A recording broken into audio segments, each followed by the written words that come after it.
আমাদের গ্রামের বাড়িতে অনেক জমি জমা ছিল আর কি, তো সেখান থেকে আর কি আমাদের মেইন ইয়াগুলো আসতো, খরচ টরচ সবকিছু আসতো। তো প্লাস আমার আম্মু জব করতো। আব্বু অসুস্থ হওয়ার পর থেকেই মানে মোটামুটি বলা চলে যে আমার আম্মু একটু মানে বদলে যাওয়া শুরু করে। এটা কি বাবা অসুস্থ হয়ে যাওয়ার পরে ফার্স্ট টাইম আপনারা নোটিস করলেন? আপনার বড় বোনের সাথে আপনার বয়সের ডিফারেন্স কত? আমার আপুর সাথে আমার 6 বছরের পার্থক্য। তার মানে উনি হচ্ছেন রাইট নাও 30 এবং আপনি হচ্ছেন 24। ওকে, সো আপনি যখন 2.5 বছরের ছিলেন, আপনার বোন তখন বলা যেতে পারে 7 থেকে 8 বছর বয়স। আচ্ছা, তো ওই সময় আপনার বাবা ফুললি হসপিটালাইজড? আব্বু ফুললি হসপিটালে। কি করতেন উনি, পেশায় কি ছিলেন? আব্বু অ্যাক্সিডেন্টের আগে ব্যাংকে জব করতেন। আচ্ছা, তো ওই সময় মা খারাপ আচরণ করা শুরু করলো? মানে আপুই বেসিক্যালি আমাকে পেলেছে আর কি ছোটবেলা থেকে আমাকে, কারণ আম্মু বেশিরভাগ সময় হয়তো জবের কারণে বাইরে থাকতো, আব্বু সিক ছিল, সব দায়িত্ব আম্মুকে নিতে হতো। মাও তখন জব করতো? হ্যাঁ, আম্মু জব করতো। তো তখন থেকে আর কি আম্মু বাসায় আসলে দেখা যেত খুব অল্পতেই রেগে যেত, তারপর অনেক খারাপ ব্যবহার করতো। তো এগুলো নিয়ে আর কি আব্বুর সাথেও আম্মুর একটু ঝামেলা শুরু হয়ে যায় যে তুমি কেন বাচ্চাদের সাথে এরকম ব্যবহার করছো, এটা তো ঠিক করছো না তুমি। তো তখন থেকে আর কি বলা যায় যে আমাদের জীবনটা বদলে যাওয়া শুরু করে। আমরা অনেক হ্যাপি একটা ফ্যামিলি ছিলাম মোটামুটি।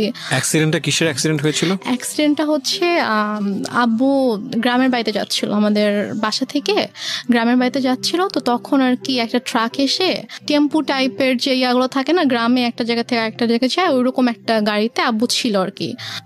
একটা ট্রাক এসে উপরে উঠিয়ে দেয়, গাড়ির যে স্টিয়ারিংটা থাকে, স্টিয়ারিংটা একদম আব্বুর পেটে ঢুকে যায়।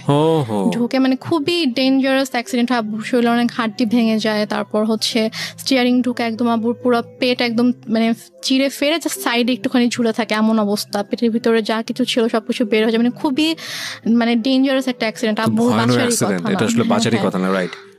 এখন আলহামদুলিল্লাহ আল্লাহ হায়াত দিয়েছিল জন্য আব্বু অ্যাক্সিডেন্টের পরে 14 বছরের মতো বেঁচে ছিল। বাট মানে যে অবস্থা ছিল আব্বু হাঁটতে পারতো না। আচ্ছা, আব্বুর 11 মাস পরে যখন আব্বুকে বাসায় নিয়ে আসা হলো তখন আব্বু হাঁটতে পারতো না, আব্বু টোটালি হচ্ছে বিছানায় ছিল। তো আম্মু তখন আর কি আব্বুকে অনেক টেক কেয়ার করেছে। আব্বুকে হচ্ছে আমরা মানে যে ওয়াকার, বেবিরা যেরকম ওয়াকারে হাঁটে, আমরা ওরকম করে আব্বুকে নতুন করে আব্বুকে বসানো শিখাইতে হয়েছে, আব্বুকে দাঁড়ানো শিখাইতে হয়েছে, দেন ওয়াকারে করে আব্বুকে হাঁটাতে হয়েছে। তো তারপর যাই হোক অনেক বছর পার হলো, 2001-এ আমার বড় বোনের বিয়ে হয়ে যায়। আচ্ছা, আপুর খুব অল্প বয়সে বিয়ে হয়, তখন 14 বছর বয়স ছিল। তো মানে অনেক ভালো ছেলে পেয়েছিল, এই জন্য হয়তো মানে বিয়ে দিয়ে দেয় আর কি। 14 বছর বয়সে? হ্যাঁ, আপুর যখন 14 বছর বয়স। তারপর 2001-এ বিয়ে হয়, তারপর 2005-এ আপু দেশের বাইরে চলে যায় হাজবেন্ডের সঙ্গে। আপুর হাজবেন্ড দেশের বাইরে থাকতো। তারপর 2005-এ দেশের বাইরে চলে যাওয়ার পরে আমরা হচ্ছে তখন তো আমি একা একদম, আব্বু আম্মু আমি। এর মাঝে তো অনেক মানে কি বলবো, নিজের মা সম্পর্কে আসলে এভাবে কথাগুলো বলতেও আমার খারাপ লাগছে, তারপর বলতে হয়। 2005-এ আপু চলে যাওয়ার পর থেকে আর কি আম্মুর মানে ব্যবহারগুলো আরো বেশি খারাপ হওয়া শুরু করে আমার সাথে, আব্বুর সাথে। বাবা কি তখন জব করছে নাকি একদম ফুল বেড? বাবা বেসিক্যালি হচ্ছে যে অ্যাক্সিডেন্টের পরে বাবা জব করতো না, কারণ বাবা হাঁটা চলাই তো অনেক বছর করতে পারেনি। তারপর কি বাবার হচ্ছে যে কিছু মানে জায়গায় হয়তো টাকা দেওয়া ছিল বিজনেসের ইয়াতে, ওখান থেকে কিছু আসতো, ওখান থেকে আসতো, প্লাস বাড়ি থেকে আসতো, ওভাবেই আর কি আমাদের সংসার চলছিল। তারপর 2006 সালে আপনারা তখন কোথায়? আপনারা কি তখন ঢাকাতে নাকি? না, আমরা তখন ঢাকাতে না, আমরা তখন আমাদের বাড়িতে গেলেন কবে? বাড়িতে গিয়েছি আমরা হচ্ছে 1 বছর একটু বেশি সময় হচ্ছে ঢাকায় ছিলাম। আচ্ছা, তারপর হচ্ছে তখন থেকে আমরা বাড়িতে মানে 96-এর কি মাসে অ্যাক্সিডেন্ট করেছিল সেটা আমার মনে নেই, বাট আমরা হচ্ছে 13-14 মাসের মতো ঢাকায় ছিলাম। তারপরে আর কি আমরা বাড়িতে চলে যাই। বাড়ি কোথায় চলে গেলেন? আমাদের বাড়ি তো সিরাজগঞ্জ চলে গেলেন। আচ্ছা, তো সিরাজগঞ্জে মানে হচ্ছে আপনার বাবার বাড়িতে চলে গেলেন? না, আমাদের বাসা, আমরা যে বাসাটা তখন আমরা ভাড়া থাকতাম, ওখানে। সো 1 বছর বাবার এখানে থেকে ট্রিটমেন্ট করাতে হয়েছে বাবাকে শুধুমাত্র? তারপর আমরা সিরাজগঞ্জে চলে যাই, তো ওখানে আমাদের বাসা ছিল, ওখানে আমরা যাই, গিয়ে ওখানে থাকি আর কি। আম্মু কিছুদিন পরে হচ্ছে জয়েন করে, আম্মু আগেও জব করতো, ওই সেম জবটাতে আম্মু আর কি জয়েন করে। আচ্ছা, আর আব্বু হচ্ছে ওই টুকটাক মানে বেশি তো হাঁটাচলা করা নিষেধ ছিল, বলেছিল যে যতটা সম্ভব রেস্ট নিতে। তো আব্বু এরকম মানে জবে আর যাওয়া হয়নি, তো টুকটাক বিজনেস করতে ভাবে চলতো আর কি আমাদের। তো তারপর হচ্ছে 2006 সালে একটা ঘটনা আমি দেখি আর কি, মানে আমি ঘুমাচ্ছিলাম, তো ঘুম থেকে উঠে আমি যখন আম্মুর মানে বেডরুমের দিকে যখন আমি গেলাম, তো গিয়ে আর কি আমি খুবই আপত্তিজনক একটা আমি দেখি। সো তারপর থেকে আর কি আমার আম্মুর প্রতি আমার। বাবা কোথায় তখন? আমার আব্বু তখন বাইরে ছিল। বাইরে বলতে? বাইরে হচ্ছে আব্বু ওই ব্যবসার কাজে আব্বু বাইরে গিয়েছিল, একটা শপ ছিল ওখানে আব্বুর, তো ওই শপে গিয়েছিল আর কি। আচ্ছা, সো আপনি যে আপত্তিকর অবস্থাটা দেখলেন, এটা কি বেসিক্যালি আপনি ফার্স্ট টাইম নোটিস করলেন এরকম? হ্যাঁ, আমি ফার্স্ট টাইম নোটিস করলাম এরকম কিছু। তো তখন আপনি স্কুলে পড়েন? তখন আমি মেবি ক্লাস 7-এ পড়ি। স্কুলে পড়ি তখন আমি। তো তারপর ওটা দেখার পর থেকে আম্মু তো প্রচন্ড ভয় পেতাম। মানে দেখা যেত যে আম্মু কিছু একটা বললে অথবা একটু জোরে কথা বললে আমি ভয় পেয়ে যেতাম, বুকের ভিতরে কাঁপুনি শুরু হয়ে যেত যে এখন কি হবে। তো তারপর ওই ঘটনাটার পর থেকে আমি জাস্ট রুমে ঢুকে যখন দেখেছি সাথে সাথে আমি রুম থেকে বের হয়ে গিয়েছি আর কি। আমি আমার রুমে চলে গিয়েছি। তো তার কিছুক্ষণ পরে আম্মু এসেছে আমার রুমে। তো এসে আমাকে বলছে যে যা দেখেছো সেটা যেন বাবাকে না বলা হয়, যদি বলো তাহলে কিন্তু তোমার খবর আছে। আচ্ছা, মা আপনাকে সবসময় এই ধরনের শাসনই করতো? শাসনই করলো বিষয়টা নিয়ে? হ্যাঁ, শাসনই করলো। তারপর আমি তো আমি আগে বলেছি যে আমি প্রচন্ড ভয় পেতাম আম্মুকে। তো আমি আর কিছু বলি না, বাবা আসার পরও কিছু বলি না। তো তারপর এভাবেই চলছিল। এরপরও আরো কয়েকবার আমি এরকম ঘটনা আমার চোখের সামনে হয়েছে, কারণ ওই দিনে আমি দেখার পর থেকে আসলে আম্মুরও একটা ভয় কেটে যায় যে হ্যাঁ আমি তো বাবাকে কিছু বলিনি, আমি কিছু বলবো না। তো আমার সামনে এরকম ঘটনা আরো অনেকবার হয়েছে, বাট আমি বাবাকে কিছু বলতে পারিনি আর কি। তো তারপরে গিয়ে আমরা 2007 সালে আমরা নিজেদের বাসা করি। তো সিরাজগঞ্জে, হ্যাঁ, নিজেদের বাসা করার পরে ওখানে আমরা শিফট হই। তো তারপর 2009 সালে হঠাৎ করে একদিন আমার আব্বু প্রচন্ড অসুস্থ হয়ে যায়। আমরা এখানে একটা বিরতি নিতে চাই প্রিয় শ্রোতা। আপনারা শুনছেন মিস্টার ম্যাঙ্গো ক্যান্ডি প্রেজেন্স জীবন গল্প। আপনারা শুনছেন রেহনুমার জীবন গল্প। রেহনুমা রাইট নাও 24 শুভ হয়ে থাকতো। তারপর আমি আমার রুমে চলে যাই। তো হঠাৎ করে প্রায় 10-15 মিনিট পর আব্বু চিৎকার করে আমাকে ডাকে। তো আমি ছুটে আব্বুর রুমে যাই। তো রুমে যাওয়ার পরে দেখি যে আব্বু বলছে আমার খুব খারাপ লাগছে, তুমি আমাকে বারান্দায় নিয়ে যাও। আচ্ছা। তো আমি আব্বুর রুম থেকে আব্বুকে ধরে বারান্দায় নিয়ে আসি। তো আব্বু যখন থেকে ব্যথা শুরু হয় তখন থেকে আব্বু জাস্ট বুকে হাত দিয়ে রেখেছিল, যেখানে ব্যথা করছিল। আব্বু বসতে পারছিল না, শুতেও পারছিল না, আতশোয়া হয়েছিল বিছানায়। তুমি আব্বুকে ধরে বারান্দায় নিয়ে যাওয়ার পরে আব্বুকে চেয়ারে বসিয়ে দিই। তো তারপর আব্বু বমি করে দেয়। তো বমি হচ্ছিল, তো মানে তখন আমি কান্না করতে করতে আম্মুর কাছে যাই যে আম্মু আসো, আব্বু তো বমি করছে, মরে যাক আমার কি, আমি পারবো না যেতে, আমাকে ডাকবা না। এটা আপনার মা বলে? আমার মা বলে। আচ্ছা। তখন আমি খুব কষ্ট পাই, কারণ মারছি, আমি বাবার খুব কাছে ছিলাম, বাবাকে প্রচন্ড ভালোবাসতাম। এখানে একটা বিষয় বলি প্রিয় শ্রোতা, আমি বারবারই বলছি, আজকে যে ধরনের ডিসক্লেমার আমরা দিয়েছি সেই ডিসক্লেমারের জায়গায় আমার আরও বেশ কয়েকটা কথা বলার আছে আজকের অনুষ্ঠানে। আজকেই ওর যে গল্পটা, সেই গল্পের পুরোটা জুড়েই থাকবে ওর মাকে নিয়ে বলা অনেক কষ্টজনক অনেক কথাবার্তা। আমাদের সমাজে কিংবা আমাদের পুরো পৃথিবীতে যদি বলি, মা হচ্ছেন এমন একটি ক্যারেক্টার, মা হচ্ছেন এমন একটি স্বর্গীয় গিফট সন্তানের জন্যে, যেখানে কোনো লজিকই খাটে না। মা যা মা তাই, এখানে অন্য কোনো কিছু বলার সুযোগ নেই। সুতরাং আজকের এই পার্টিকুলার বিষয়কে কেন্দ্র করে আপনি আইদার পজিটিভ আইদার নেগেটিভ কোনো কিছুই ভাববেন না মার এই বিষয়টাকে নিয়ে। আমি বারবার আপনাদেরকে সতর্ক করছি। আপনারা বরং ভাবুন এটা, যে একটা মেয়ে পরিবারে এই ধরনের পরিবেশের মধ্যে বড় হয়ে সে আজকে কোথায় দাঁড়িয়ে আছে, কিভাবে ফাইট করছে। কারণ এই পার্টিকুলার একটা মাকে দিয়ে সমাজের অন্য সকল মাকে চিন্তা করার কোনো সুযোগ নেই। চিন্তা করতে গেলে আপনার এই গল্পটাকে ফেক মনে হবে, এক। আর 2 নম্বর যেটা, সেটা হচ্ছে আপনি চিন্তা করতে গেলে ভয়ানক রকমের কষ্ট পাবেন। তবে হ্যাঁ, আমি ডেফিনেটলি শিওর যে আজকের এই গল্প শুনে অনেকেই হয়তো বা তার নিজের জীবনের গল্পটা খুঁজে পাবেন।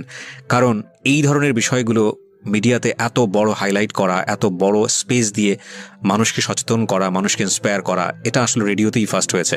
সো সেই জায়গা থেকে আমাদের জন্য এটা অনেক বড় একটা চ্যালেঞ্জ। আমি বারবার ইন্টারাপ্ট করছি আপনাদেরকে এই একটা জিনিস বোঝানোর জন্যে, গল্পের ক্যারেক্টারের কোনো পার্টিকুলার বিষয় যেটা আপনার মধ্যে নেগেটিভ কনসিকুয়েন্স তৈরি করে ওটাকে ফোকাস না করে বরং এই মেয়েটার স্ট্রাগলটাকে ফোকাস করবেন প্লিজ। ওকে, হ্যাঁ। তারপর আমি মাকে ডাকতে চাইনি। তো তারপর আব্বু পরপর 3 বার বমি করেছে। তো বমি করার পরে তারপর আব্বুকে নিয়ে আবার রুমে নিয়ে গিয়ে বিছানায় শুয়ে দিলাম। তারপর আব্বু আমাকে মানে হাত জোড় করে মানে আমাকে বলছে যে আমাকে মাফ করে দিও। তা আমি বলছি তুমি এভাবে কেন কথা বলছো? বলছে যে আমি তোমার জন্য কিছুই করতে পারলাম না। মানে আমি তখন এতটাই মানে আমি তো কিছু বুঝতাম না তখন। আমি যদি এখন যদি থাকতাম ওই সিচুয়েশনে, আমি হয়তো বুঝতে পারতাম যে আব্বু হয়তো আর বেশিক্ষণ থাকবে না, এই জন্য ওইভাবে বলছে। বাট তখন আমি বুঝিনি আসলে। তারপর যে এভাবে কথা বলো না বাবা, তুমি ঠিক হয়ে যাবা, ভাই আসবে একটু পরে, তোমাকে হসপিটালে নিয়ে যাবো, তুমি ঠিক হয়ে যাবা, কিছু হবে না। তো তারপর ভাইয়া 5টার দিকে, ভাইয়া মেবি 4টার দিকে বাসা থেকে বের হয়। ওর বাসা থেকে তখন ঝড় বৃষ্টি থেমে গেছে, বাট স্টিল কোথাও অ্যাম্বুলেন্স নেই। তো ভাইয়া হেঁটে হেঁটে রাত 4টায় স্বাভাবিকভাবে একটা ছোট শহরে। কোন ভাইয়া ছিল? ভাইয়া ওই যে আমি বললাম যে একটা কাজিনকে ফোন করছিলাম সে রাত থেকে। 4টা মানে কি ভোর 4টা? ভোর 4টা, হ্যাঁ। তো ভোর 4টায় ভাইয়া বাসা থেকে বের হয়ে যায়, হচ্ছে হসপিটালে যায়, সে কোনোভাবে কোনো অ্যাম্বুলেন্স ম্যানেজ হয় কিনা। এই সময়ের মধ্যে মা আসেনি রুমে? মা একবারও আসেনি। আচ্ছা। পরে একটা রিক্সায় আমি উঠি, আর একটা রিক্সায় বাবাকে নিয়ে ভাইয়া উঠে আব্বুকে হসপিটালে নিয়ে যাই। তো নিয়ে যাওয়ার পরে ওখানকার ডক্টররা চেক করার পরে বলছে যে একটা মাইনর স্ট্রোক হয়েছে। আচ্ছা। বাট যদি সময় মতো আনতে পারতাম হয়তো অবস্থা এখন খুবই মানে একটু ক্রিটিক্যাল হয়ে গেছে। আমরা দেখছি বাট যদি রাতে আনতে পারতেন। জিজ্ঞেস করেছে যে কখন থেকে এরকম হচ্ছে, তো যখন আমি ডিটেল বললাম ডক্টরকে তখন বলছে যে রাতে আনা উচিত ছিল। তো বললাম আসলে রাতে এরকম সিচুয়েশন ছিল না যে আমি হসপিটালে নিয়ে আসবো আব্বুকে। তো তারপর ইসিজি করা হলো, সব চেক আপ করা হলো আব্বুকে। আব্বু সারা রাত তো ঘুমায়নি, তা আব্বুকে ঘুমের ইঞ্জেকশন দেওয়া হলো ঘুমানোর জন্য। তো 6:30টার দিকে আমি আম্মুকে ফোন করলাম, আব্বুর ফোনটা আমার কাছে ছিল। তো আমি আম্মুকে ফোন করলাম যে আম্মু এই ঘটনা, আব্বুর তো স্ট্রোক হয়েছে, তো ডক্টর এটা বলেছে। তো বলতেছে যে তুমি আমাকে কেন ফোন দিয়েছো, তোমার বাবা তুমি দেখো, আমাকে কেন বারবার ফোন দিয়ে বলতেছো। বলছে যে আম্মু আমি একা একা এখানে কি করব, তুমি আসবা না? বলতেছে যে না আমি আসতে পারবো না। এখন টাকা পয়সার একটা ব্যাপার ছিল, কারণ আমি আসার সময় তো আমি কোনো টাকা পয়সা নিয়ে আসিনি। ভাইয়া আর কি হসপিটাল মেডিসিন যা কিছু লেগেছে ভাইয়া এনেছে। তো তারপর আমি আমাকে বললাম যে আমার তো টাকা লাগবে, হসপিটালে তো টাকা লাগবে। তো টাকা লাগবে, তুমি তোর বাবাকে বলো কোথায় টাকা রেখেছে, এসে নিয়ে যাও, আমি কিছু জানি না, আমাকে আর ফোন দিবা, আমাকে বিরক্ত করবা না। তো তারপর আমি আর মাকে ফোন দিই না, আমি আমার চাচুকে ফোন দিই। আমার ছোট চাচু আমাদের বাসা থেকে 15 মিনিটের দূরত্বে থাকতো। তো চাচুকে ফোন দিয়ে বলি যে চাচু আব্বু তো এরকম হসপিটালে, তো আপনি আসেন। সে বলে যে আমি মাত্র ঘুম থেকে উঠেছি, আমার অফিস আছে, আমি এখন আসতে পারবো। তো তারপরে আর কি ডক্টররা হচ্ছে আব্বুকে কেবিনে শিফট করলো। ফার্স্টে তো ইমার্জেন্সিতে ছিল, তারপর কেবিনে শিফট করার পরে আমি আবার প্রায় মনে হয় 8টার দিকে আম্মুকে ফোন করি, তুমি কি একটু স্যুপ অথবা রুটি সবজি একটু বানাতে পারবা আব্বুর জন্য? বলে কেন, আমি কেন বানাবো, তোমার দরকার থাকলে তুমি সে পানি নিয়ে যাও। কোন ক্লাসে পড়েন তখন আপনি? আমি তখন ক্লাস 9-এ পড়ি। ক্লাস 9-এ, ওকে। তো কি মনে করে আম্মু আবার প্রায় আধা ঘন্টা পরে ফোন দিয়েছে, ফোন দিয়ে বলছে যে একটু পরে তো বুয়া আসবে, তো বুয়া আসলে আমি বুয়াকে দিয়ে নাস্তা বানিয়ে পাঠিয়ে দিব। তো বললাম আচ্ছা ঠিক আছে। বুয়া আসছে পরে, হয়তো বুয়াকে দিয়ে নাস্তা বানিয়ে আম্মু নিজে এসেছে 9:30টার দিকে। এসে বলতেছে যে নাস্তা দিলাম, এখন আমি যাচ্ছি, আমাকে আর বিরক্ত করবা না, আমাকে আর ফোন দিবা না, কি কর তুমি করো, তোমার বাবার ড্রয়ারে টাকা আছে ওখান থেকে নিয়ে তুমি খরচ করো, আমাকে বিরক্ত করো না তুমি। তারপর ডক্টর বললো যে আব্বুর মোটামুটি অবস্থা ভালো, মানে স্টিল কিন্তু স্যালাইন চলছে। তারপর বললো যে এখন মোটামুটি ভালো আছে। তো আরেকটা কথা বলে রেখে, হসপিটালটা ছিল হচ্ছে আমার চাচির ভাইয়ের আর কি। আচ্ছা। তো ওই আঙ্কেল এসে বললো যে সেই হিসেবে আব্বুর আর কি একটু এক্সট্রা কেয়ার হচ্ছিল। তো তারপর 8টার দিকে ডক্টর এসে বললো যে এখন মোটামুটি ঠিক আছে, কোনো রিস্ক নেই। তো উনি ঘুমানোর তো ইঞ্জেকশন দেওয়া হয়েছিল, তো উনি ঘুমালে উনি বেটার ফিল করবে, আপনারা ওনাকে বেশি বিরক্ত করেন না, এটা বলছে আর কি। তো বলার পরে তো আম্মু বললো যে ঠিক আছে, আমি তো সারাদিন ছিলাম, আমি এখন চলে যাই, তুমি থাকো। আমার সাথে আমার একটা ভাগিনা ছিল, মানে ও আর আমি সেম এজেরই ছিলাম। তো আমি আর ও হসপিটালে ছিলাম। তো আম্মু চলে গেল, যাওয়ার পরে আমাকে আম্মু বাসায় চলে যাওয়ার, আমি হসপিটাল থেকে আমাদের বাসার দূরত্ব ছিল 5-6 মিনিট, রিক্সায় করে 5-6 মিনিট দূরত্ব ছিল। তো তারপর আম্মু বাসায় গিয়ে আমাকে ফোন দিয়েছে, ফোন দিয়ে বলছে তুমি বাসায় আসো, তুমি আমার যে ইয়াটা ছিল নাম ছিল মধু, বলছে তুমি আর মধু বাসায় আসো।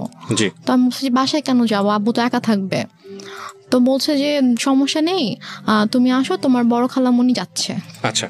তো আমি বললাম যে বড় খালামণি কেন আসবে, বড় খালামণিকে দেখলে তো আব্বু রেগে যাবে। মানে আমার বড় খালামণির সাথে আব্বুর একটু সমস্যা ছিল। আচ্ছা, সমস্যা ছিল বলতে যে মানে বড় খালামণির মানে বিহেভিয়ারের জন্য আব্বু বড় খালামণিকে পছন্দ করতো, এটা অ্যাভয়েড করতো আর কি। আচ্ছা। তো বলো যে আব্বু যদি রেগে যায় তখন আব্বুর জন্য তো এটা মানে খারাপ হতে পারে। একটু করে চোখ খুলেছে, তো খুলে বলছে মানে ইশারা করে বলছে যে না ঘুমাচ্ছি না। আম্মু তো আমাকে বাসায় ডেকেছে, আমি বাসায় যাচ্ছি, আমি গিয়ে চলে আসবো, বেশিক্ষণ থাকবো না, মা চলে আসবে, তুমি থাকো, আমি আসছি। তো আব্বু জাস্ট চোখ দিয়ে ইশারা করলো যে ওকে। তো দেন আব্বু একটু সাইডে ফিরে যখন ওদেরকে দেখেছে তখন আর কি আব্বুর মানে এক্সপ্রেশনটা চেঞ্জ হয়ে গিয়েছে আর কি।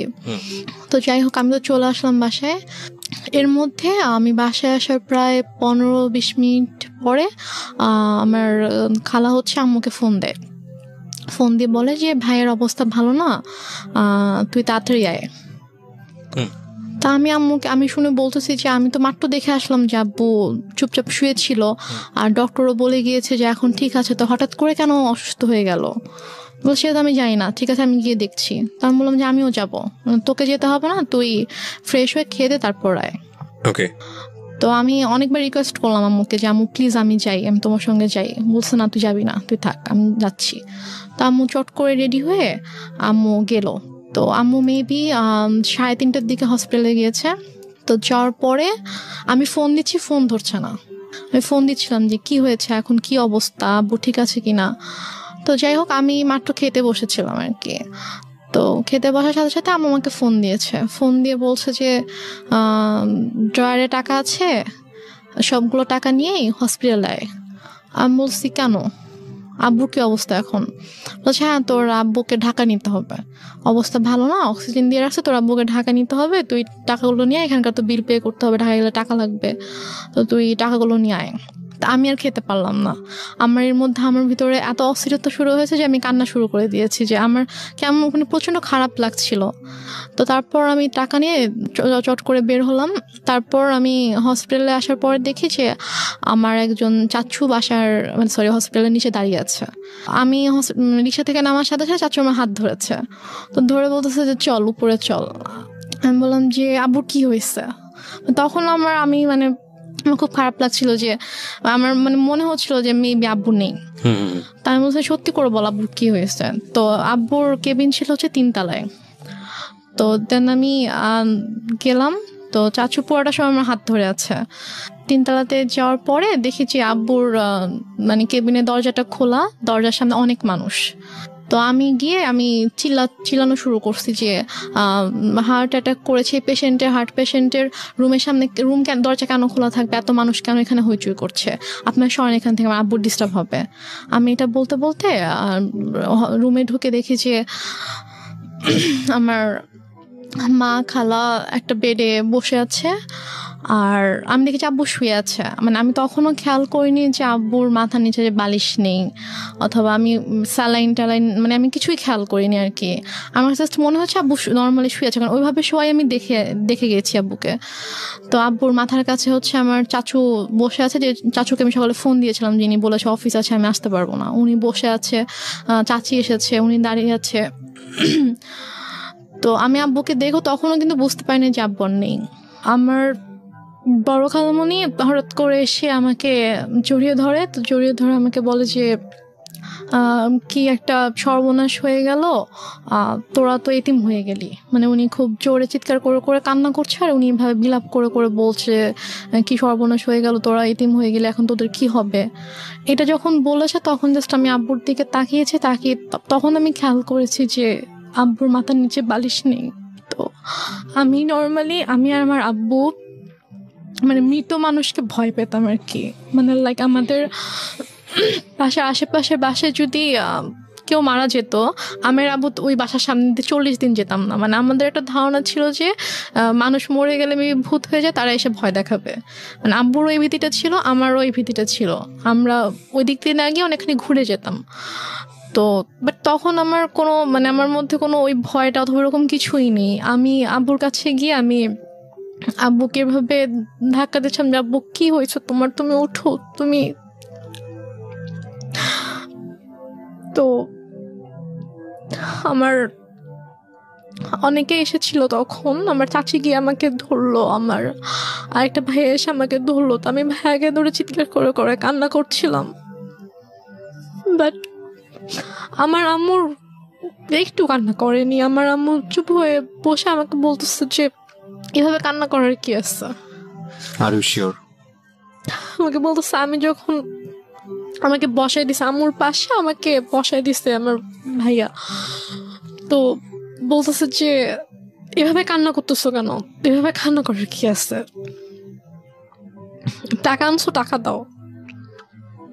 আমি জাস্ট অবাক হয়ে তাকিয়েছিলাম যে মানে সামনের বেডে আব্বু এভাবে পড়ে আছে আর সে আমার সাথে এভাবে কথা বলছে। তারপর আমি অনেকক্ষণ চুপ করে বসেছিলাম।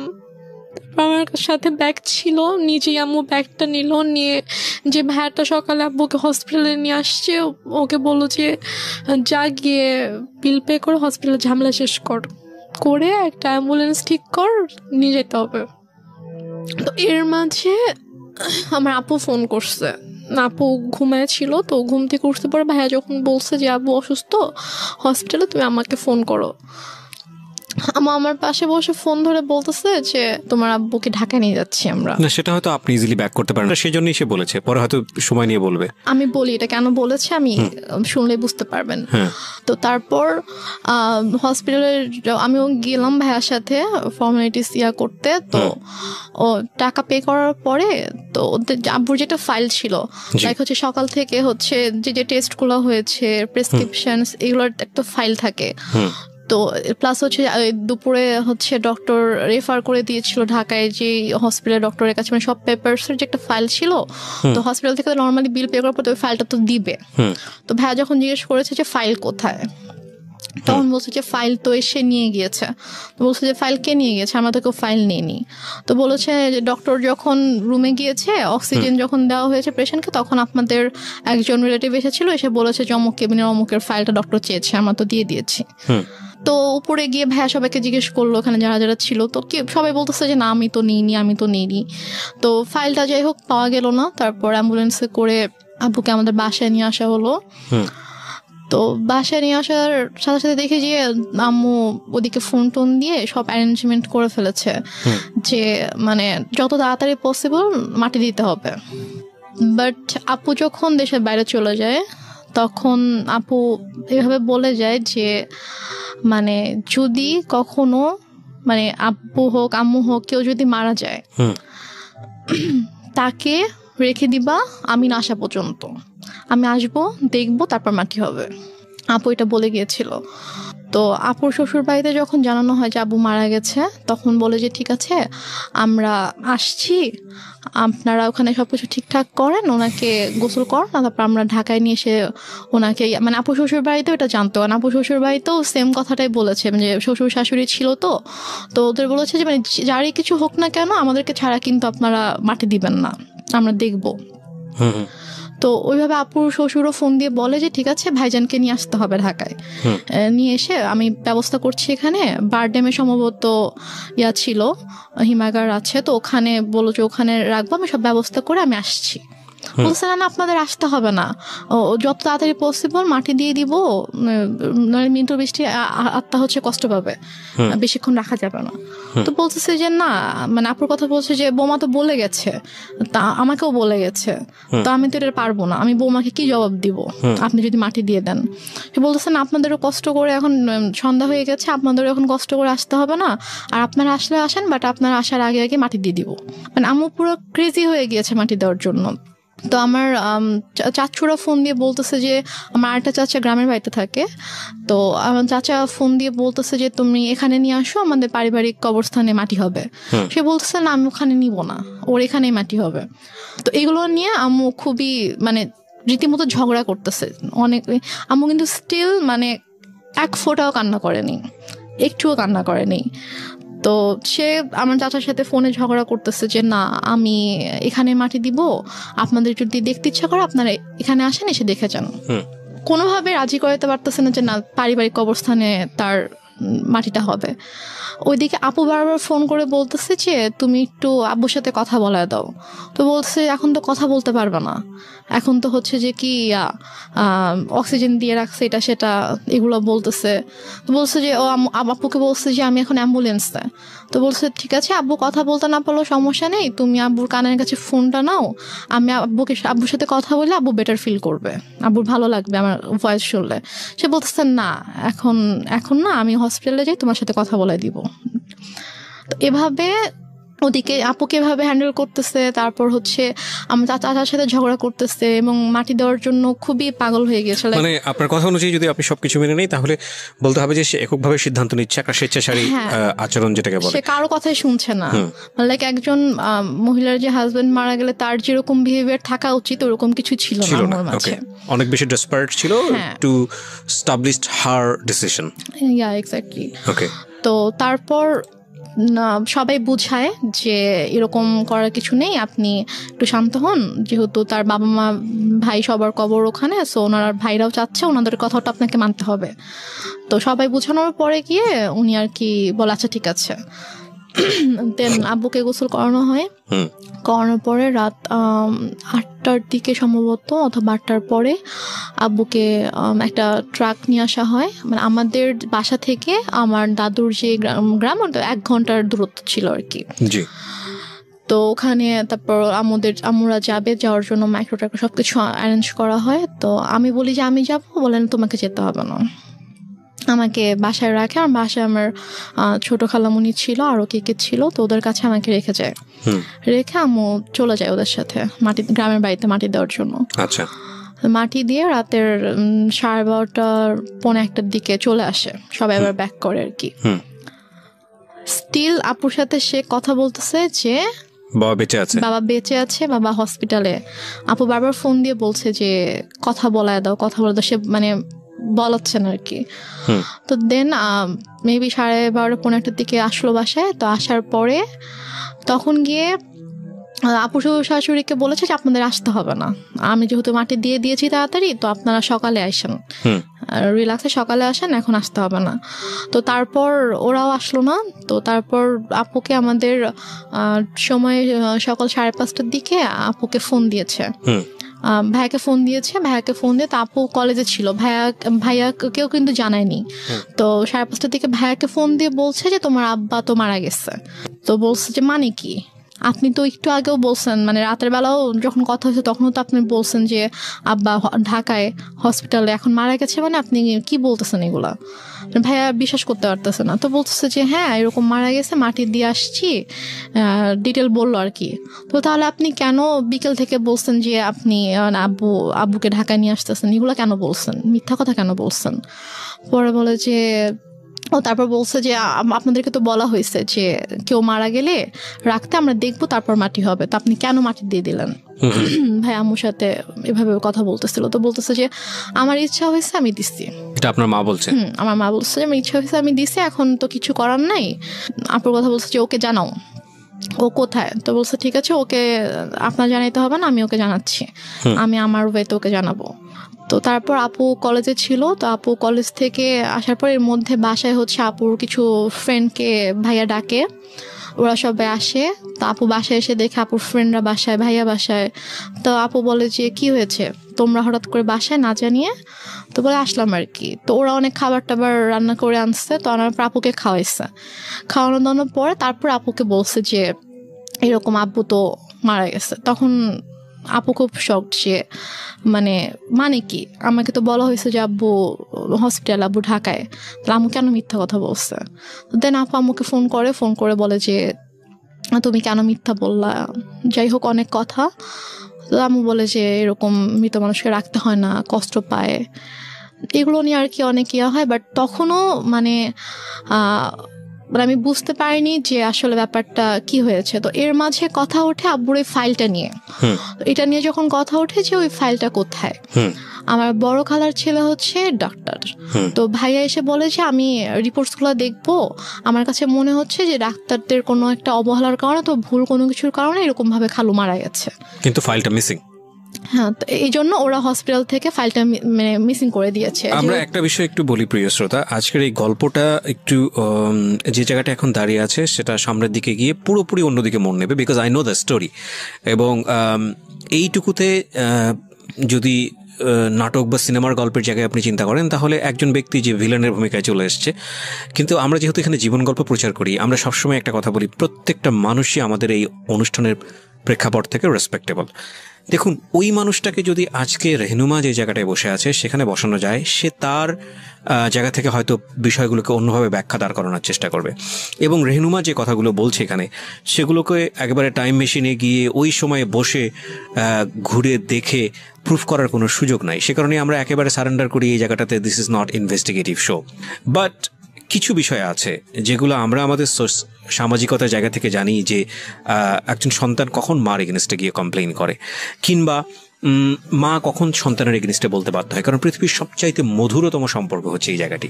সুতরাং ওই জায়গাটির প্রতি আজকের এই অনুষ্ঠান শুনে রেসপেক্ট কমুক, এটা আমাদের উদ্দেশ্য নয়। আমরা বরং রেহনুমার মাকে সম্মান জানাই। আমাদের মার জায়গাটি থেকে যে ধরনের রেসপেক্ট আছে প্রত্যেকটা মায়ের প্রতি, রেহনুমার মায়ের প্রতিও আমাদের ঠিক সেই রেসপেক্টটাই থাকছে। আমরা বরং গল্পটাকে অন্যদিকে একটু ফোকাস করি, যে রেহনুমা এইরকম একটা প্রবলেম পরিবারের মধ্যে ফেস করেছে, বা করার পরেও সে আজকে কোথায় দাঁড়িয়ে আছে। এবং এই গল্পটা এই কারণেই প্রচার করতে চাই, সবাইকে যদি মানে আমাদের সামনে আনতে পারেন। রিসিপশনের জিনিস ছিল, উনি বলেছে যে তাহলে আমি চিনে ফেলবো। আচ্ছা, কে ছিল? উনি বলেছে যে, আমি জিজ্ঞেস করছিলাম যে মানে কে ছিল, ছেলে ছিল নাকি মেয়ে ছিল, তো উনি বলছে একজন মহিলা ছিল। আচ্ছা, তো উনি এসে বললো যে অমুক কেবিনের অমুক পেশেন্টের হচ্ছে আমি রিলেটিভ, তো ডক্টর ফাইলটা চেয়েছে, ফাইলটা দেন তাড়াতাড়ি। তো ফাইলটা পরে নিয়ে গিয়েছে। তো যাই হোক, তো তারপর এটা নিয়ে আর কোনো ইয়া হয়নি। আম্মুকে যখন বললাম যে চলো তাহলে আমরা সবাইকে নিয়ে যাই ওখানে যেদিন ছিল, বলতেছে যে না, আমরাই তো ছিলাম, আমরা তো কেউ যাই নাই। তার মধ্যে যেতে সমস্যা কোথায়, চলো। আম্মু বলছেন আমি যাবো না। এটা নিয়ে এক পর্যায়ে আমার সাথে অনেক বড়ই সিন ক্রিয়েট হয়েছে, অনেক কথা কাটাকাটি হয়েছে। ভাইয়াও বলেছে যে খালা চলো, কি সমস্যা? তো সে বলছেন আমি যাবো না। তো ওই হসপিটালে মূলত ছিল যে আমাদের ফ্যামিলি ডক্টর যেটা থাকে, তো ডক্টর এখানকার ছিল, আমাদের কিছু হইলে আমরা ওই হসপিটালতে যেতাম আর কি। তো তারপর থেকে আমার ওই হসপিটালে যায় না। আচ্ছা, মানে কোনো প্রবলেম হলে আর ওই হসপিটালে যায় না। সে ডক্টর চেঞ্জ করে ফেলছে, হসপিটাল চেঞ্জ করে ফেলছে।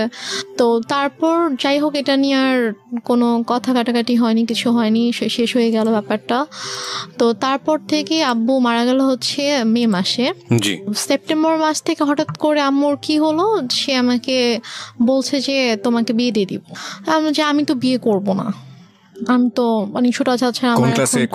আমি তখন 9-এ পড়ি। তো আমি বলেছি আমি তো বিয়ে করব না। তো বলেছে যে না, তোমাকে বিয়ে করতে হবে। আমি বলেছি যে কেন? তোমার দায়িত্ব আমি নিতে পারতেছি না। একটা মিনিট, মানে টু বি অনেস্ট, যে জিনিসটা আমার জানার আছে সেটা হচ্ছে যে আপনি তো মোটামুটি গল্পের যে গ্রাফটা মেনটেন করছেন তাতে বোঝাই যাচ্ছে যে আপনার সঙ্গে আপনার মায়ের একটা সম্পর্ক, এই সম্পর্কটা স্বাভাবিক সম্পর্ক ছিল না।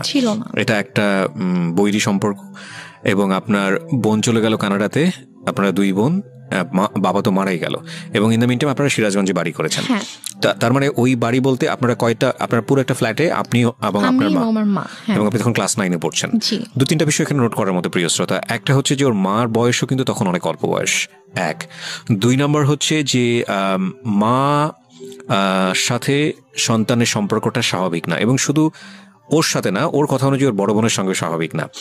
এবং ও যে বিষয়গুলো দেখেছে সেটার পরে ওর সাথে ওর মার একটা সম্পর্কে ভীষণ রকম দূরত্ব তৈরি হয়েছে মানসিকভাবে, সেটাই স্বাভাবিক। অ্যান্ড সবচেয়ে বড় ইম্পর্টেন্ট যে বিষয়টা সেটা হলো যে ও ক্লাস 9-এ পড়ে, তার মানে হচ্ছে তখন ওর বয়ঃসন্ধিকাল চলছে। সো বয়ঃসন্ধিকালটা হচ্ছে কোনো ছেলে এবং কোনো মেয়ের জন্য সবচেয়ে ডেঞ্জারাস টাইম। ওই সময়টাতে রাতারাতি দেখবেন একটা ছেলে এবং একটা মেয়ের মধ্যে বেশ কিছু জিনিসের পরিবর্তন আসে, শারীরিক পরিবর্তনের পাশাপাশি ভয়ঙ্করভাবে মানসিক পরিবর্তন আসে। এবং এই জন্যই দেখবেন যে ক্লাস 7-8-এ চলে গেলে হঠাৎ করে ছেলেরা কিংবা মেয়েরা ধাম করে বড় হয়ে যায়। এই যে ব্যাপারটা, এই স্টেজটা কিন্তু খুব মারাত্মক এবং এটাকে খুব সফটলি ডিল করা উচিত। এই ডিল করার জায়গাটাতে মা কিংবা বাবা মা বা কাছের বন্ধুদেরকে অনেক বড় একটা ভূমিকা পালন করতে হয়। তো সেই জায়গাটিতে এই মেয়েটিরও এক ধরনের রাফ আচরণ হলেও হতে পারে যেটা মায়ের সঙ্গে, আমি ঠিক জানি না। আমি কোশ্চেনটা করতে চাই, একটা যেটা হচ্ছে যে আপনার বড় বোনের খুব অল্প বয়সে বিয়ে হয়েছিল যেটা আপনি বলছিলেন, তো সে কারণে কি ফ্যামিলি ট্র্যাডিশন এটা ছিল যে ঠিক আছে আপনাকেও বিয়ে দিয়ে দেখ নির্ঝঞ্ঝাট? বরং উল্টো তো হওয়া উচিত, কারণ যেহেতু আপনাকে বিয়ে দিলে আপনার মা একা হয়ে যাবে একদম। সো আপনাকে বরং বিয়ে একটু বয়স হলেই দেওয়াটা স্বাভাবিক। আমি বরং যেটা দেখতে পাচ্ছি যে উল্টো ছিল। তার মানে আপনার আচরণ কি এমন ছিল আপনার মায়ের প্রতি যে আপনার মা আপনাকে সহ্য করতে পারছে না? এরকম কিছু ছিল না, কারণ আমি প্রথম থেকে বলে আসছি যে আম্মুকে দেখে প্রচন্ড ভয় পেতাম।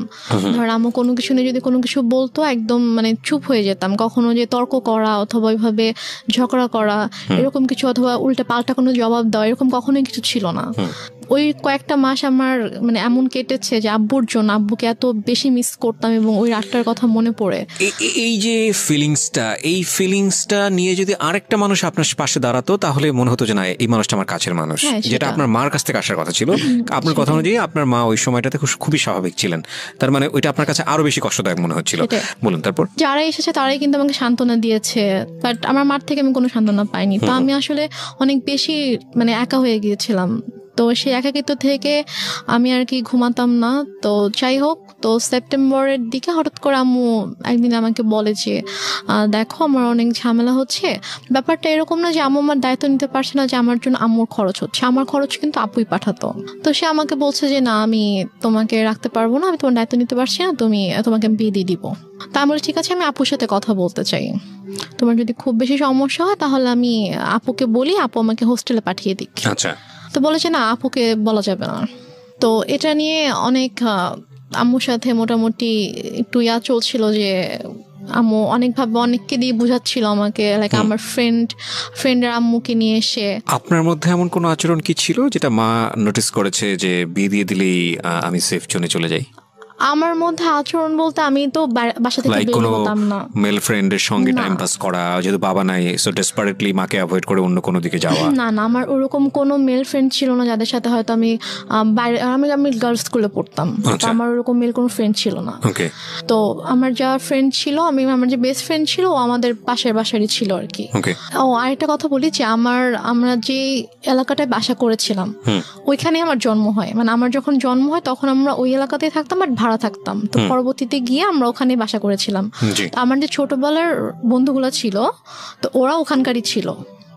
তো সেই হিসাবে জাস্ট ওদের আম্মুকে নিয়ে এসে আম্মু আমাকে বুঝাচ্ছিল যে বিভিন্নভাবে মোটিভেট করার চেষ্টা করছিল। তো এর মাঝে যেটা হয় যে অক্টোবর মাসে আমার দুঃসম্পর্ক আত্মীয় হঠাৎ করে আম্মু বলে যে ওরা আসবে। আম্মু অনেক আয়োজন করতেছিল, বাজার টাজার করছে, রান্না করতেছে, তারপর আন্টি আসছে, আমার বান্ধবীর মা আসছে, বোন আসছে।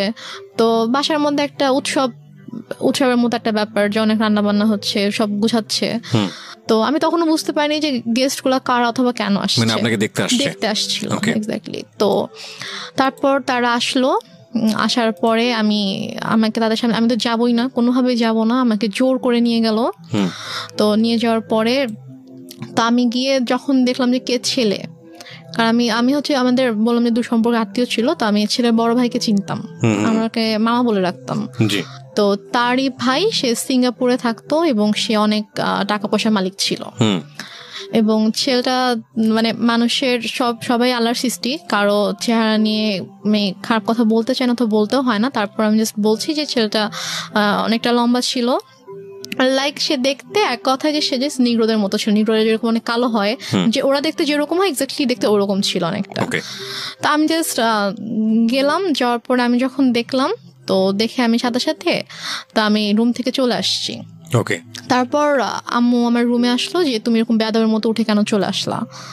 আমি বললাম যে আমি ওখানে কেন থাকবো, তুমি তো আমাকে জোর করে নিয়ে গিয়েছো, আর তুমি ছেলের অবস্থা দেখছো কিরকম। তো পরে বলতে বিষয়টা কিরকম, ছেলেটাকে পছন্দ হলে আপনি বিয়ে করে ফেলতেন? না, পছন্দ হলে যে বিয়ে করতাম সেটা না, আমি বলছি যে তোমার কি মানে এতটুকু মানে নেই যে তুমি এরকম একটা ছেলের সাথে আমাকে বিয়ে দেওয়ার জন্য নিয়ে আসছো, মানে তোমার রুচিবোধে কিভাবে এটা করলো যে তুমি এরকম একটা ছেলের সাথে আমাকে বিয়ে দিবা, এরকম একটা ছেলের সাথে তুমি আমাকে বিয়ে দিতে চাও। এই জন্য আর কি ছেলেকে পছন্দ হলে যে আমি বিয়ে করতাম, ব্যাপারটা এরকম না, কারণ বিয়ের কোনো চিন্তা ভাবনা আমার মাথায় ছিলই না।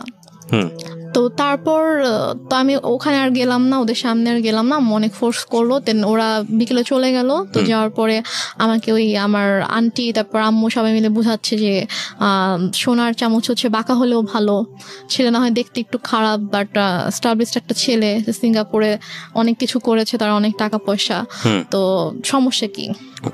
ছেলে বয়স অনেক বেশি ছিল, 40 আপ ছিল। আপনি তখন ক্লাস 9 এ পড়েন? তখন ক্লাস 9 এ পড়ি, মানে 14 থেকে 15 বছর বয়স সর্বোচ্চ। তো তারপর গিয়ে যাই হোক এটা নিয়ে আমি বললাম যে আমি কোনোভাবেই বিয়ে করব না, আমি আমাকে আপুর সাথে কথা বলতে দাও, আমি এখান থেকে চলে যাবো, আমি তোমার কাছে থাকবো না, কিন্তু আমি বিয়ে করবো না। আচ্ছা, বাট আম্মু কোনোভাবে আপুর সাথে আমাকে কথা বলতে দিচ্ছে না। ফাইন, আমরা এই জায়গাটা একটা বিরতি নিতে চাই প্রিয় শ্রোতা। গল্পের মোড়টা কিন্তু ঘুরে গিয়েছে এবং গল্পের মোড় আরো ঘুরতেই থাকবে। রাত 2টো পর্যন্ত আপনার সঙ্গে আমরা আছি। আপনারা শুনছেন মিস্টার ম্যাঙ্গো ক্যান্ডি প্রেজেন্স জীবন গল্প। রেহনুমা হচ্ছে আজকে আমার গেস্ট। আমি আরজি কিবরিয়া আপনার সঙ্গে রয়েছি এবং ঢাকা FM সারা বাংলাদেশ ব্যাপী এই মুহূর্তে কান পেতে আছেন আপনারা, আমরা জানি। দেশের প্রত্যন্ত অঞ্চল থেকে আপনারা আমাদেরকে শুনতে পাচ্ছেন। প্রতিটি জীবন গল্পই কোনো না কোনোভাবে আমাদেরকে কোনো কিছু শেখায়। এক একটা গল্প আমাদেরকে এক একটা পথ তৈরি করে দেয় এবং আমি খুব খুশি হই যখন আমি দেখি যে বিভিন্ন জায়গা থেকে ফোন আসে এবং আমাকে বলে যে ভাইয়া ওই জীবন গল্পটা আমার জীবনটাকে চেঞ্জ করে দিয়েছে। আসলে আমরা যদিও বলি এটা একটা এন্টারটেইনিং শোতে ফিলিংস অনেক বড় একটা ফ্যাক্ট। মনের মধ্যে ধাক্কা দিতে হবে যে কখনো দুঃখ, কখনো আনন্দ। মানে এই ছেলেটা অ্যারেঞ্জ ম্যারেজই ছিল। কি করতো ছেলেটা? তখন হচ্ছে মানে ওদের ফ্যামিলি বিজনেস ছিল। এমনি এডুকেশন ওই সময়টা তোর? ও বিবিএ কমপ্লিট করেছিল। ওকে, আপনি ক্লাস 9 এ পড়েন? হ্যাঁ। ছেলেটাই বা আপনাকে বিয়ে করলো কেন বা রাজি হলো কেন? I don't know. সে আমাকে পছন্দ করতো, ইভেন আমার আগে থেকে পছন্দ করতো। তো আমাকে আমার বান্ধবীর মাধ্যমে বলেছিল যে ওকে আমার অনেক ভালো লাগে, ওকে একটু বল। তো আমার ফ্রেন্ড আমাকে বলেছিল যে ভাইয়া তোকে পছন্দ করে, তো মানে রিলেশনশিপে যাবি কিনা অথবা এরকম আমাকে বলেছিল। তা আমি বলেছি না, আমি এরকম কোনো কিছুতে যাব না। তো তারপর আর কি সে এবং মানে মাঝে মাঝে হয়তো আমার ফ্রেন্ডের ফোনের মাধ্যমে তার সাথে আমার কয়েকবার কথা হয়েছিল যে আবু মারা যাওয়ার পরে আর কি, যে ভাইয়া তোর সাথে কথা বলতে চেয়েছে। তো তারপর কথা হয়েছে, তো সে আমাকে অনেক পছন্দ করতো। আমারও ভালো লাগতো, আমারও যে ভালো লাগতো না সেটা না, কিন্তু আমি আসলে এরকম ভাবে কোনো রিলেশনে যাওয়ানোর মতো অবস্থা ছিলাম না আর কি। তো যাই হোক, নভেম্বরের 28 তারিখে আমার বিয়ে হয়ে যায়। তারপর আমি ঢাকায় চলে আসি, ওরা সবাই ঢাকায় থাকতো। হাজবেন্ডের নাম কি ছিল? ওর নাম ছিল শাহেদ। তো তারপরে আমরা ঢাকা চলে আসার পরে আর কি আমি ওদের ফ্যামিলি সবাই ছোট ছিলাম। মানে হচ্ছে ওর যে বড় বোনের, ওরা 3 ভাই 2 বোন ছিল, তো ওর বড় বোনের যে মেয়ে ও আমার বড় ছিল। মানে আমাদের বাসা সবার ছোট, সেই হিসাবে আমাকে সবাই খুব আদর করতো। তো ওরা মোটামুটি জয়েন্ট ফ্যামিলি ছিল, মানে বাবা মা, ওর বড় ভাই ভাবি, তাদের বেবি প্লাস ও আমি, আমরা। তো ফার্স্টে আমি ও বাসায় আসার পরে ওর ভাই যেটা করে যে ওর মা একটু অন্যরকম ছিল। মানে ফার্স্টে সে আমাকে ওইভাবে অ্যাকসেপ্ট করতে পারেনি যে ছেলের পছন্দে বিয়ে করেছে। মানে ছেলে মানে উনি আর কি বিয়ের একটু বিপক্ষে ছিল, যে উনি চায়নি যে ও আমাকে বিয়ে করুক, যে তুমি এমনি হুটহাট করে একটা মেয়েকে কিভাবে বিয়ে করতে চাও, তুমি বিয়ে করো না। তো বড় বলেছেন আমি বিয়ে করবো, আমার মেয়েটাকে ভালো লাগে, আমি বিয়ে করবো। তো এই জন্য আর কি উনি একটু আমার সাথে একটু অন্যরকম ছিল। তো তারপর যেটা হয় সেটা হচ্ছে যে ওর সবার ডিসিশন অনুযায়ী যে তোমরা কিছুদিন আলাদা থাকো। আলাদা থাকার পরে মাঝে মাঝে আম্মুর সাথে ওর দেখা হোক, ওর সম্পর্কটা একটু ইজি হোক, তারপরে তোমরা এসো। বাট প্রথমে যদি দেখো তোমরা এখানে কন্টিনিউয়াসলি থাকতে থাকো, তখন দেখা যাবে যে হয়তো আম্মা ওকে এখন একটু নিতে পারতেছে না ওইভাবে মেন্টালি, তো ওর সাথে হয়তো কোনো একটা মিসবিহেভ করে ফেললো, সেটা হয়তো খারাপ হবে। তো তোমরা আলাদা থাকো, তারপরে মাঝে মাঝে আসবা, আমরা যাব, তারপর ঠিক হয়ে গেলে তখন চলে এসো এখানে। তো ওদের বাসা থেকে 2-3টা রোড পরে আর কি আমাদের জন্য একটা বাসা ঠিক করে। তো সে বাসাটায় আমরা ওখানে 2 মাসের মতো ছিলাম, প্রায় 2 মাসের মতো ছিলাম। তো এর মাঝে ওর আব্বু অনেকবার এসেছে আমাদের বাসায়, তারপর আমরাও যেতাম ওখানে। তো দেখা যায় ওনার সাথে আমি শপিং এ যেতাম আম্মুর সাথে, শাশুড়ি মায়ের সাথে। তো ওনার সাথে আমার মোটামুটি ভালো একটা সম্পর্ক হয়ে যায় আর কি। তারপর উনি বলে ঠিক আছে তোমার বাসায় চলে আসো। আচ্ছা, তারপর আমরা বাসায় চলে আসি সম্ভবত জানুয়ারি শেষের দিকে। তো বাসায় চলে আসার পরে তার মোটামুটি ভালোই কাটছিল। ওদের বাসার সবাই আমাকে খুব আদর করতো, যে আমি সবার ছোট ছিলাম, অনেক আদরের ছিলাম সবার। তারপর এর মাঝে যেটা হয় সেটা হচ্ছে যে আম্মু হঠাৎ করে প্রবলেম ক্রিয়েট করতে থাকে। আমার আম্মু প্রবলেম ক্রিয়েট করতে থাকে বলতে যে আমাকে ফোন করতো অথবা আমার হাজবেন্ডকে ফোন করতো, ফোন করে হয়তো চিল্লাফাল্লা করতেছে, আসো তুমি, আসতেছো না কেন, আমাকে বারবার ডাকতো। তো আমি ঠিক আছে আমি তো আসবো, সমস্যা নেই আমরা আসবো। তো আমরা এর মাঝে গিয়ে একবার ঘুরে এসেছিলাম, তো সিরাজগঞ্জ থেকে ঘুরে এসেছিলাম। তো তারপরে সে হঠাৎ করে একদিন বলতেছে যে তুমি একবারে চলে আসো। বলছে আমি একবারে কেন চলে আসবো? বলতেছে যে না, এই ছেলের সাথে তোমার থাকতে হবে না। আমি বলছি যে মানে কি, আমি এই ছেলের সাথে কেন থাকবো না, কি হয়েছে? বলছে যে না, তুমি চলে আসো, আমি এই ছেলের সাথে সংসার করতে দিব না, তোমার ডিভোর্স করাই দিব, তুমি আসো, তুমি আসবা, পড়াশোনা করবা ঠিক মতো, আমার কাছে থাকবা, তুমি আসো। মানে হঠাৎ করে ধরনের কথা, হঠাৎ করে। তা আমি তখন বললাম যে আম্মু, তুমি নিজেই তো আমাকে বিয়ে দিয়েছো, তুমি নিজেই তো রাখতে চাওনি আমাকে, তাহলে এখন যেহেতু আমার একজনের সাথে বিয়ে হয়েছে, আমি এখানে একটা ফ্যামিলির সাথে আমি অ্যাড হয়েছি, এবং তার সাথে আমার ধীরে ধীরে ওরকম ভালো একটা বন্ডিং তৈরি হয়ে গিয়েছে, ওর ফ্যামিলি সবার সাথে আমার একটা ভালো বন্ডিং তৈরি হয়ে গেছে, এখন তো তুমি এটা বলতে পারো না। তো সে আমাকে নানাভাবে ফোর্স করতে থাকে। তো সে এর মাঝে সে যেটা করে, সে সিরাজগঞ্জ থেকে ঢাকায় আসে। তো ঢাকায় এসে সে আমার শ্বশুরবাড়িতে অনেক হাঙ্গামা ক্রিয়েট করে ফেলে। লাইক সে এসে চিল্লাচিল্লি করতেছে যে আমার মেয়েকে আমি নিয়ে যাব, তোমরা কেন আটকায় রাখছো, তোমরা আমার মেয়ের ব্রেন ওয়াশ করছো, আমার মেয়েকে নিয়ে যেতে দাও, আমার ছোট মেয়ে, বাচ্চা মেয়ে, আমি ওকে তোমাদের কাছে রাখবো না, এগুলো বলতে থাকে। আমি তো যাব না, আমাকে অনেক ফোর্স করতে থাকে, তুই চল, আমার হাত ধরে টেনে বাসা থেকেও বের করে নিয়ে যায়, দরজা খুলে আমাকে বাইরেও বের করে নিয়ে যায় যে তুই চল, তোকে আমি এখানে থাকতে দিব না। তারপর গিয়ে আমার শাশুড়ি, তারপর আমার যা, ওরা গিয়ে আর কি আমাকে নিয়ে আসে যে আন্টি এরকম করেন না, আর বসেন শান্তভাবে আমরা কথা বলি। তো সে কোনোভাবে শান্ত হয় না, সে জাস্ট একটাই কথা, আমার মেয়েকে আমি রাখবো না। তারপর সে বলে যে আমরা তো ওকে যেতে দিব না। তো সে অনেক তর্কাতর্কির পরে সে রাগ করে বাসা থেকে বের হয়ে যায়। বেরোর সময় বলে যায় যে এনি হাও আমি আমার মেয়েকে নিয়ে যাব। দেখো একটা কথা বলি রেহনুমা, আমি তুমি করে বলে ফেললাম কারণ তুমি আমার বয়সে অনেক জুনিয়র হবা। একটা যেটা হচ্ছে যে গল্প না বিশ্বাস করার জন্য একটা মজবুত ভিত্তির প্রয়োজন হয়। একটা হচ্ছে যে তোমার মা নিজেই ইন্সপায়ার হয়ে বিয়ে দিচ্ছে। বিয়ের কয় মাসের পরের এই ঘটনা? বিয়ের হচ্ছে 3 মাস পর। বিয়ের 3 মাসের মধ্যে এমন কি ঘটলো যে সেখান থেকে আবার তোমাকে নিয়ে আসতে চাচ্ছে? আমি গল্পটা তো বিশ্বাস করতে হবে সামহাও। এটা ভাই আমি কথা বলতে থাকলে আপনি যখন আমার পুরো গল্পটা শুনবেন তখন আমি হয়তো বুঝতে পারবো, শেষ পর্যন্ত যখন আপনি শুনবেন তখন আপনি বুঝতে পারবেন যে প্রথম থেকে শেষ পর্যন্ত, আমার বাবার মৃত্যু থেকে একদম আমার শেষ পর্যন্ত, আজকের দিন পর্যন্ত কি ঘটেছে, কেন ঘটেছে, এটা আপনি নিজেই বুঝতে পারবেন। ফাইন। সো প্রিয় শ্রোতা, আমার মনে হয় একটু ধৈর্য ধরে আপনারা শুনুন। ওকে, বল। তো তারপরে আম্মু ওখানে এসে সিনকেট করার পর আমরা সবাই আর কি মানসিকভাবে একটু আপসেট হয়ে পড়ি। তো তারপর আর কি আমার শাশুড়ি বলে যে চলো আমরা কিছুদিন ঢাকার বাইরে থেকে ঘুরে আসি। তো আমার শ্বশুরবাড়ি ছিল ফেনীতে। তো তারপর আমরা ফেনীতে যাই, আমি কখনো যাইনি বিয়ের পরে ওদের গ্রামের বাড়িতে। তো তারপর আমাকে ফেনীতে নিয়ে যায়, আমি আমার হাজব্যান্ড, শ্বশুর শাশুড়ি, আমরা সবাই যাই। তো যাওয়ার পর ওখানে মোটামুটি ছোটোখাটো একটা অনুষ্ঠানের মতো করে আর কি, বউ দেখানোর জন্য। তো তারপর ওখানে আমি আমার শ্বশুর শাশুড়ির সাথে 15 দিনের মতো ছিলাম। তো এর মাঝে যেটা হয়, আম্মু ওদের সব রিলেটিভস লাইক ওর চাচা, চাচি, মামা, খালা, ফুপু, যত রিলেটিভ আছে সবার নাম্বার কিভাবে কালেক্ট করে ফেলে। কালেক্ট করে সবাইকে ফোন দিয়ে সে বলে যে শাহেদ ভালো না, ওর আমার মেয়ে, ছোট একটা বাচ্চা মেয়েকে ও বিয়ে করছে, বিয়ে করে এখন ওকে টর্চার করতেছে, ওকে মারতেছে। তারপর আমার হচ্ছে চাচা শ্বশুরের ছেলেকে ফোন দিয়ে বলে যে উনি হচ্ছে পুলিশের ডিআইজি। তো ওনাকে ফোন দিয়ে কমপ্লেন করে যে আপনার ভাই আমার মেয়েকে টর্চার করে, আমি তো আপনাদের নামে মামলা করব।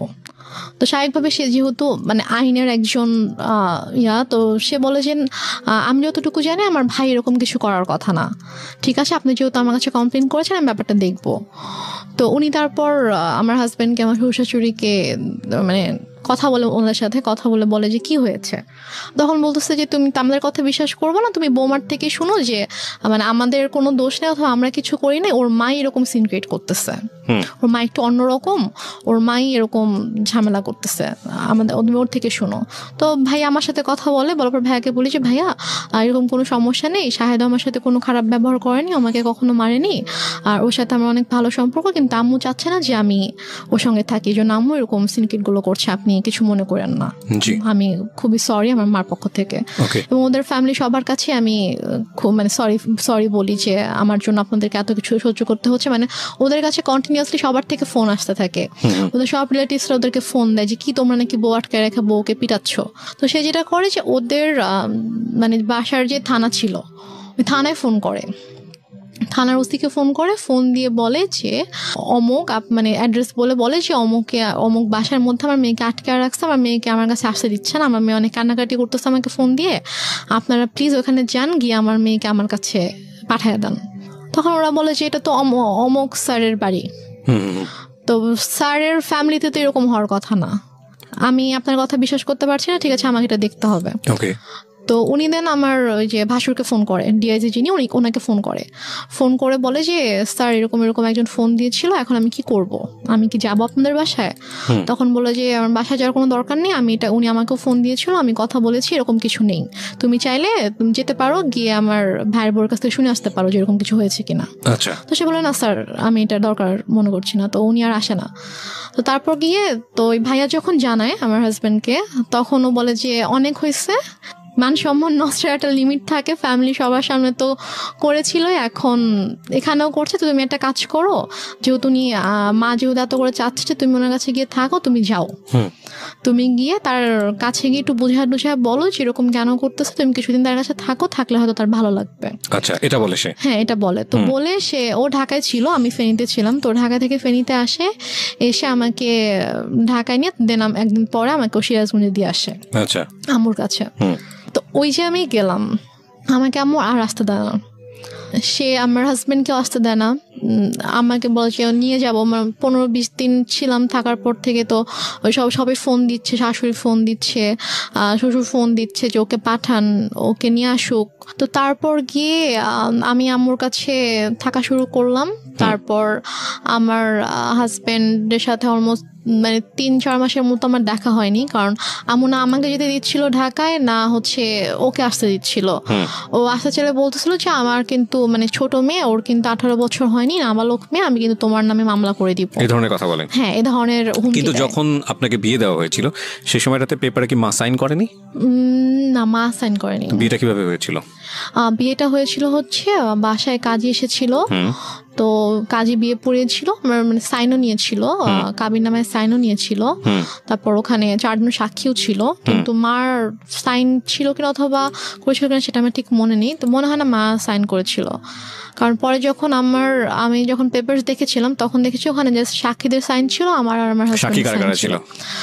সাক্ষী ছিল হচ্ছে ওর 2 জন আঙ্কেল ছিল সাক্ষী, আর আমার পক্ষ থেকে আমার একটা মামা আর আমার একটা ভাইয়া ছিল।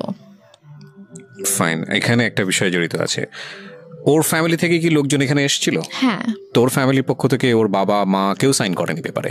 না, ওর বাবা মা আসেনি বিয়েতে। কেন আসেনি? বাবা মা আসেনি, বাবা তখন অনেক অসুস্থ ছিল, আর ওর মা তো রাগ করেছিল জন্য ওর মা আসেনি। Renuma, this is totally unbelievable, cause অসুস্থ হলে তো বিয়েটা পিছিয়ে যাওয়ার কথা। বিয়েটা অসুস্থ ছিল বলতে উনি হচ্ছে প্যারালাইসিস ছিল, তো উনি তো চাইলেই উনি মুভ করতে পারতো না, বাট ওর মার আসার কথা, বাট ওর মাকে ওরা কোনোভাবেই কনভিন্স করতে পারেনি। Okay fine. তো ওর ভাই বোন তারপর হচ্ছে ওর আঙ্কেল আন্টিরা সবাই এসেছিল। তো ওই ফার্স্ট রিলেটিভ যে হয় তারই তো সাইন করার কথা ডকুমেন্টসে। দেনমোহর কত ছিল? দেনমোহর আমার ঠিক মনে নাই, সম্ভবত 5 লাখ ছিল। আপনার ফার্স্ট বিয়ে অথচ আপনার দেনমোহরটা মনে নাই, এটা মানুষ কিন্তু সহজভাবে নিবে না, কারণ it's a very sensitive story, that's why I am asking. এবং আপনার পক্ষ থেকে তো আপনার মার অবশ্যই সাইন থাকার কথা, যেহেতু আপনার মাই ইন্সপায়ার করছে বিয়েটা দেওয়ার জন্য, সো ওনারও সাইন নাই। তার মানে লজিক্যালি যদি আমি যাই তাহলে এখানে ওনার বিয়েতে মত ছিল না, এটা প্রথম থেকেই বোঝা যাচ্ছে, যদিও আপনার কথা অনুযায়ী বিষয়টা একদম ডিফারেন্ট। ওকে, 3 মাসের মধ্যে এত বড় কি ঘটনা ঘটে গেল যে কারণে মা তাকে নিয়ে আসবে, যেটা আমি আপনি একটু আগে বলেছেন যে পুরো গল্পটা শুনলে হয়তো বা জিনিসটা পুরোটা বোঝা যাবে।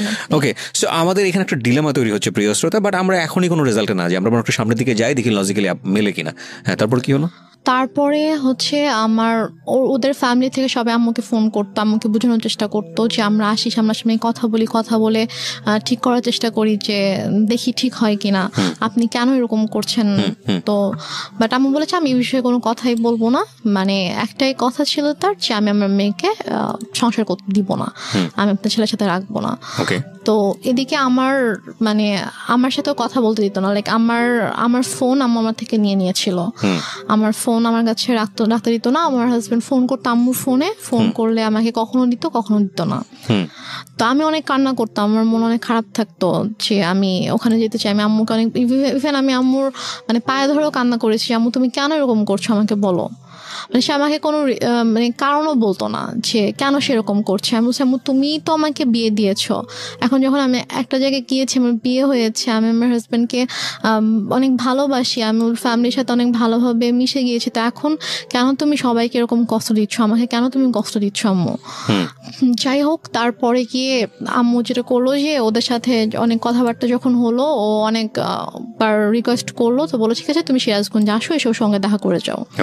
তো দেন আমার হাজব্যান্ড অলমোস্ট 4 মাস পরে আমাদের বাসায় আসে, সিরাজগঞ্জে আসে। তো এসে সে আমার সঙ্গে দেখা করে, তো তখন আম্মুর সাথে কথা বলে। ও আর আমি দুজনে আম্মুর কাছে গিয়ে আম্মুর পায়ের কাছে বসে আম্মুকে বলি যে ও বলে যে আম্মু আপনি কেন এরকম করতেছেন, বলেন আপনি আমি কি কোনো দোষ করেছি অথবা আমার কোনো ভুল হয়েছে যে আপনি কেন ওকে আমার থেকে দূরে রাখতেছেন, আপনি কেন এরকম করতেছেন।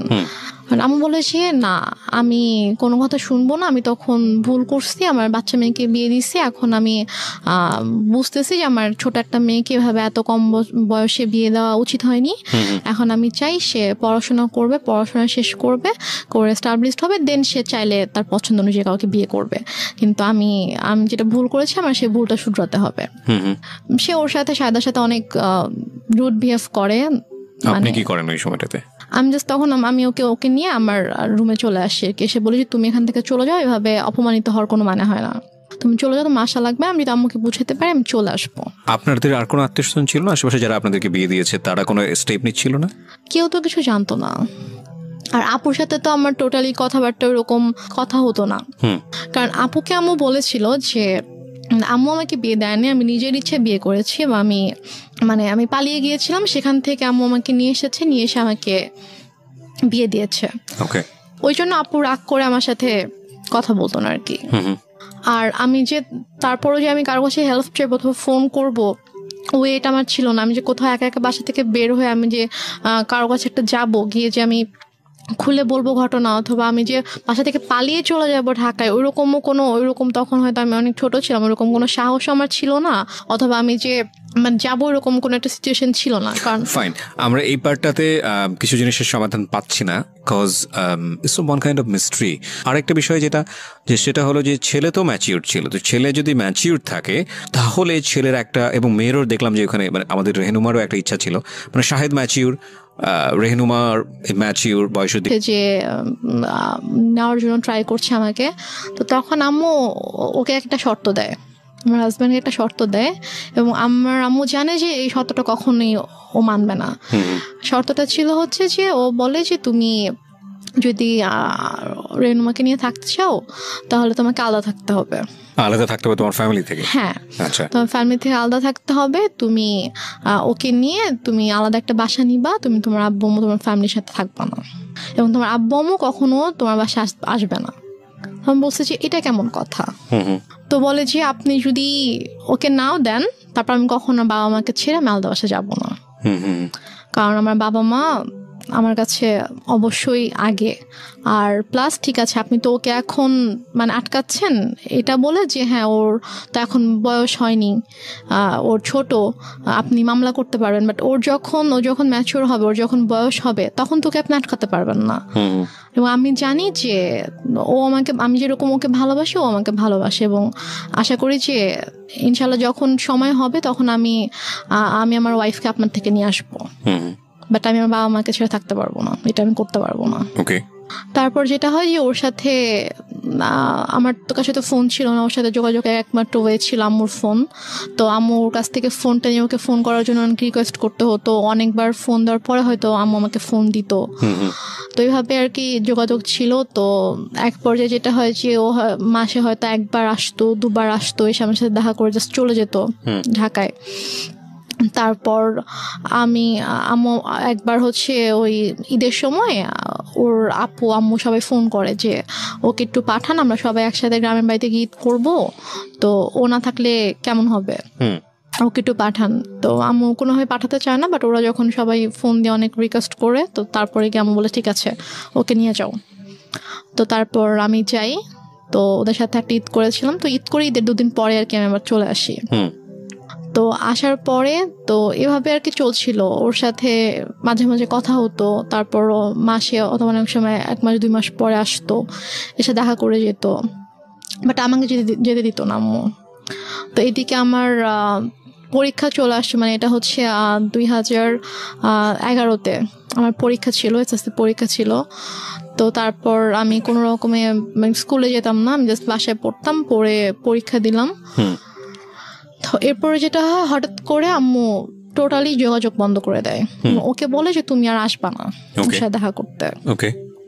তো বলে যে হঠাৎ করে কেন, বলছে যে আসবা না, তুমি আর এসো না, আসলে তুমি যদি আসো এখানে অনেক বড় সিন ক্রিয়েট হবে, আমি পুলিশ ডাকবো, তুমি আসবা না। এটা আপনার মা বলে? হ্যাঁ, এটা আমার মা শাহেদকে বলে।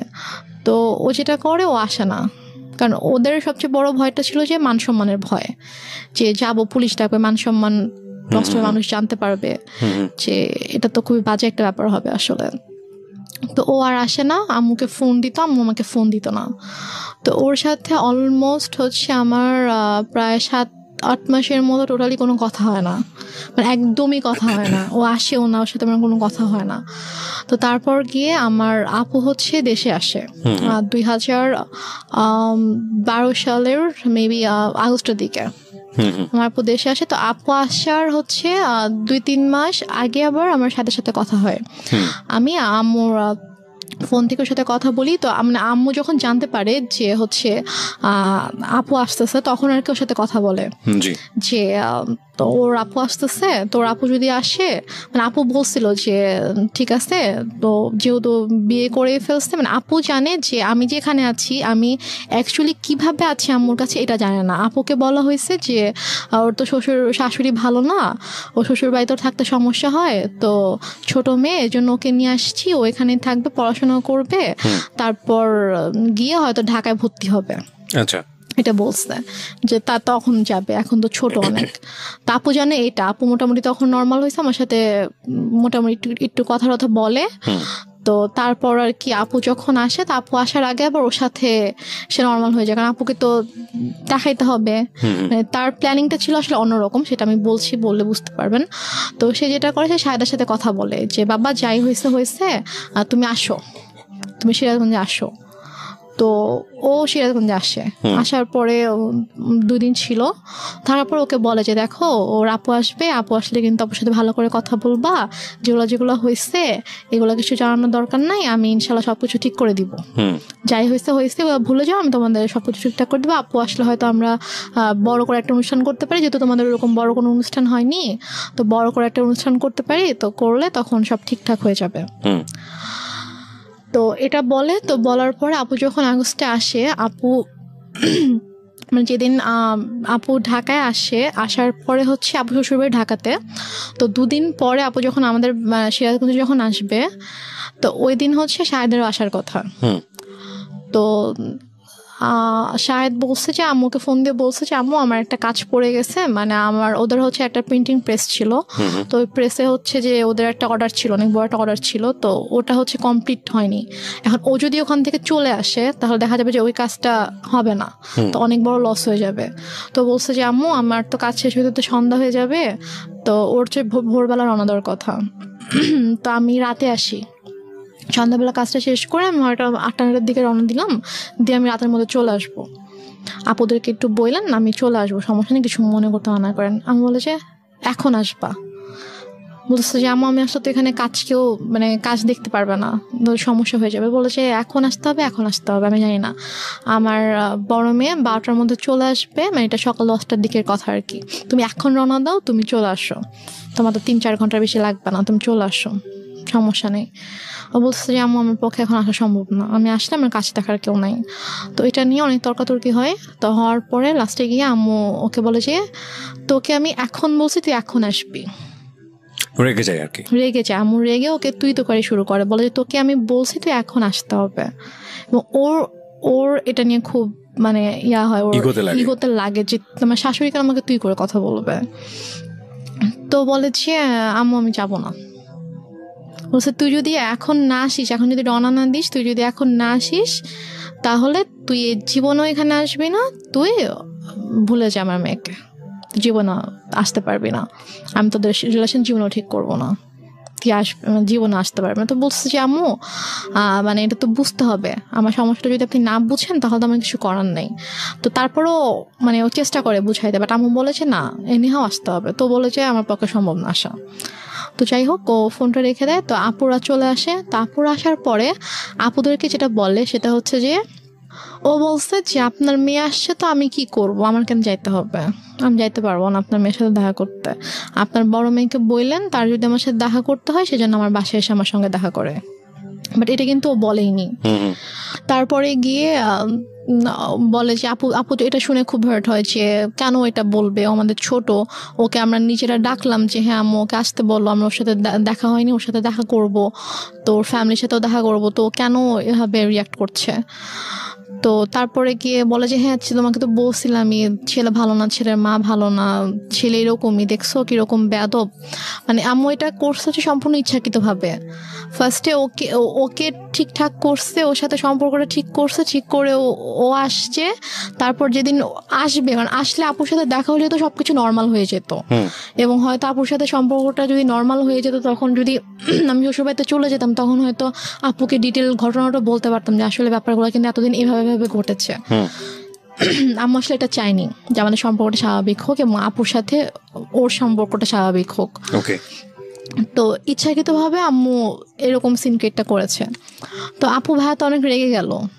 রেগে যাওয়ার পরে বলতেছে যে ঠিক আছে বাদ দেন, এই ছেলের সাথে আসলে দরকার নেই, সংসারের দরকার নেই, ওকে ইয়া করেন, ডিভোর্স পেপার পাঠায় দেন। বাট আপনি তখন কি বলছিলেন? আমি তখন বলছি যে আমি তো ডিভোর্স দিব না। আমাকে ভাইয়া জিজ্ঞেস করছে যে তুমি কি বলো, আমি বলছি আমি ডিভোর্স দিব না, কি করবা? আমি বলছি আমি ওখানে যাবো, আমি ওদের বাসায় যাবো। তো বলছে যে আমি তখন বলছে যে দেখছো কিরকম নির্লজ্জ মেয়ে, এইভাবে নিজের বোন ভাই মাকে অপমান করছে ওর জামাই, আর ও এরকম জামাইয়ের সাপোর্ট করে কথা বলছে, এখন ওখানে যেতে চাচ্ছে, কত বড় খারাপ মেয়ে, নির্লজ্জ মেয়ে, এগুলো বলছিল আর কি। তো তারপর গিয়ে ভাইয়া বলে যে তুমি কেন যেতে চাও, যে তোমার ভাই আপুকে অসম্মান করছে। আমি মানে বলতে নিচ্ছিলাম যে ব্যাপারটা কিরকম হয়েছে, বাট আমি আম্মুর ভয় বলতে পারছিলাম না, যে আমি যদি বলতাম যে ঘটনাটা এরকম হয়েছে তখন আম্মু তো এটা নিয়ে অনেক সিনক্রেট করতো।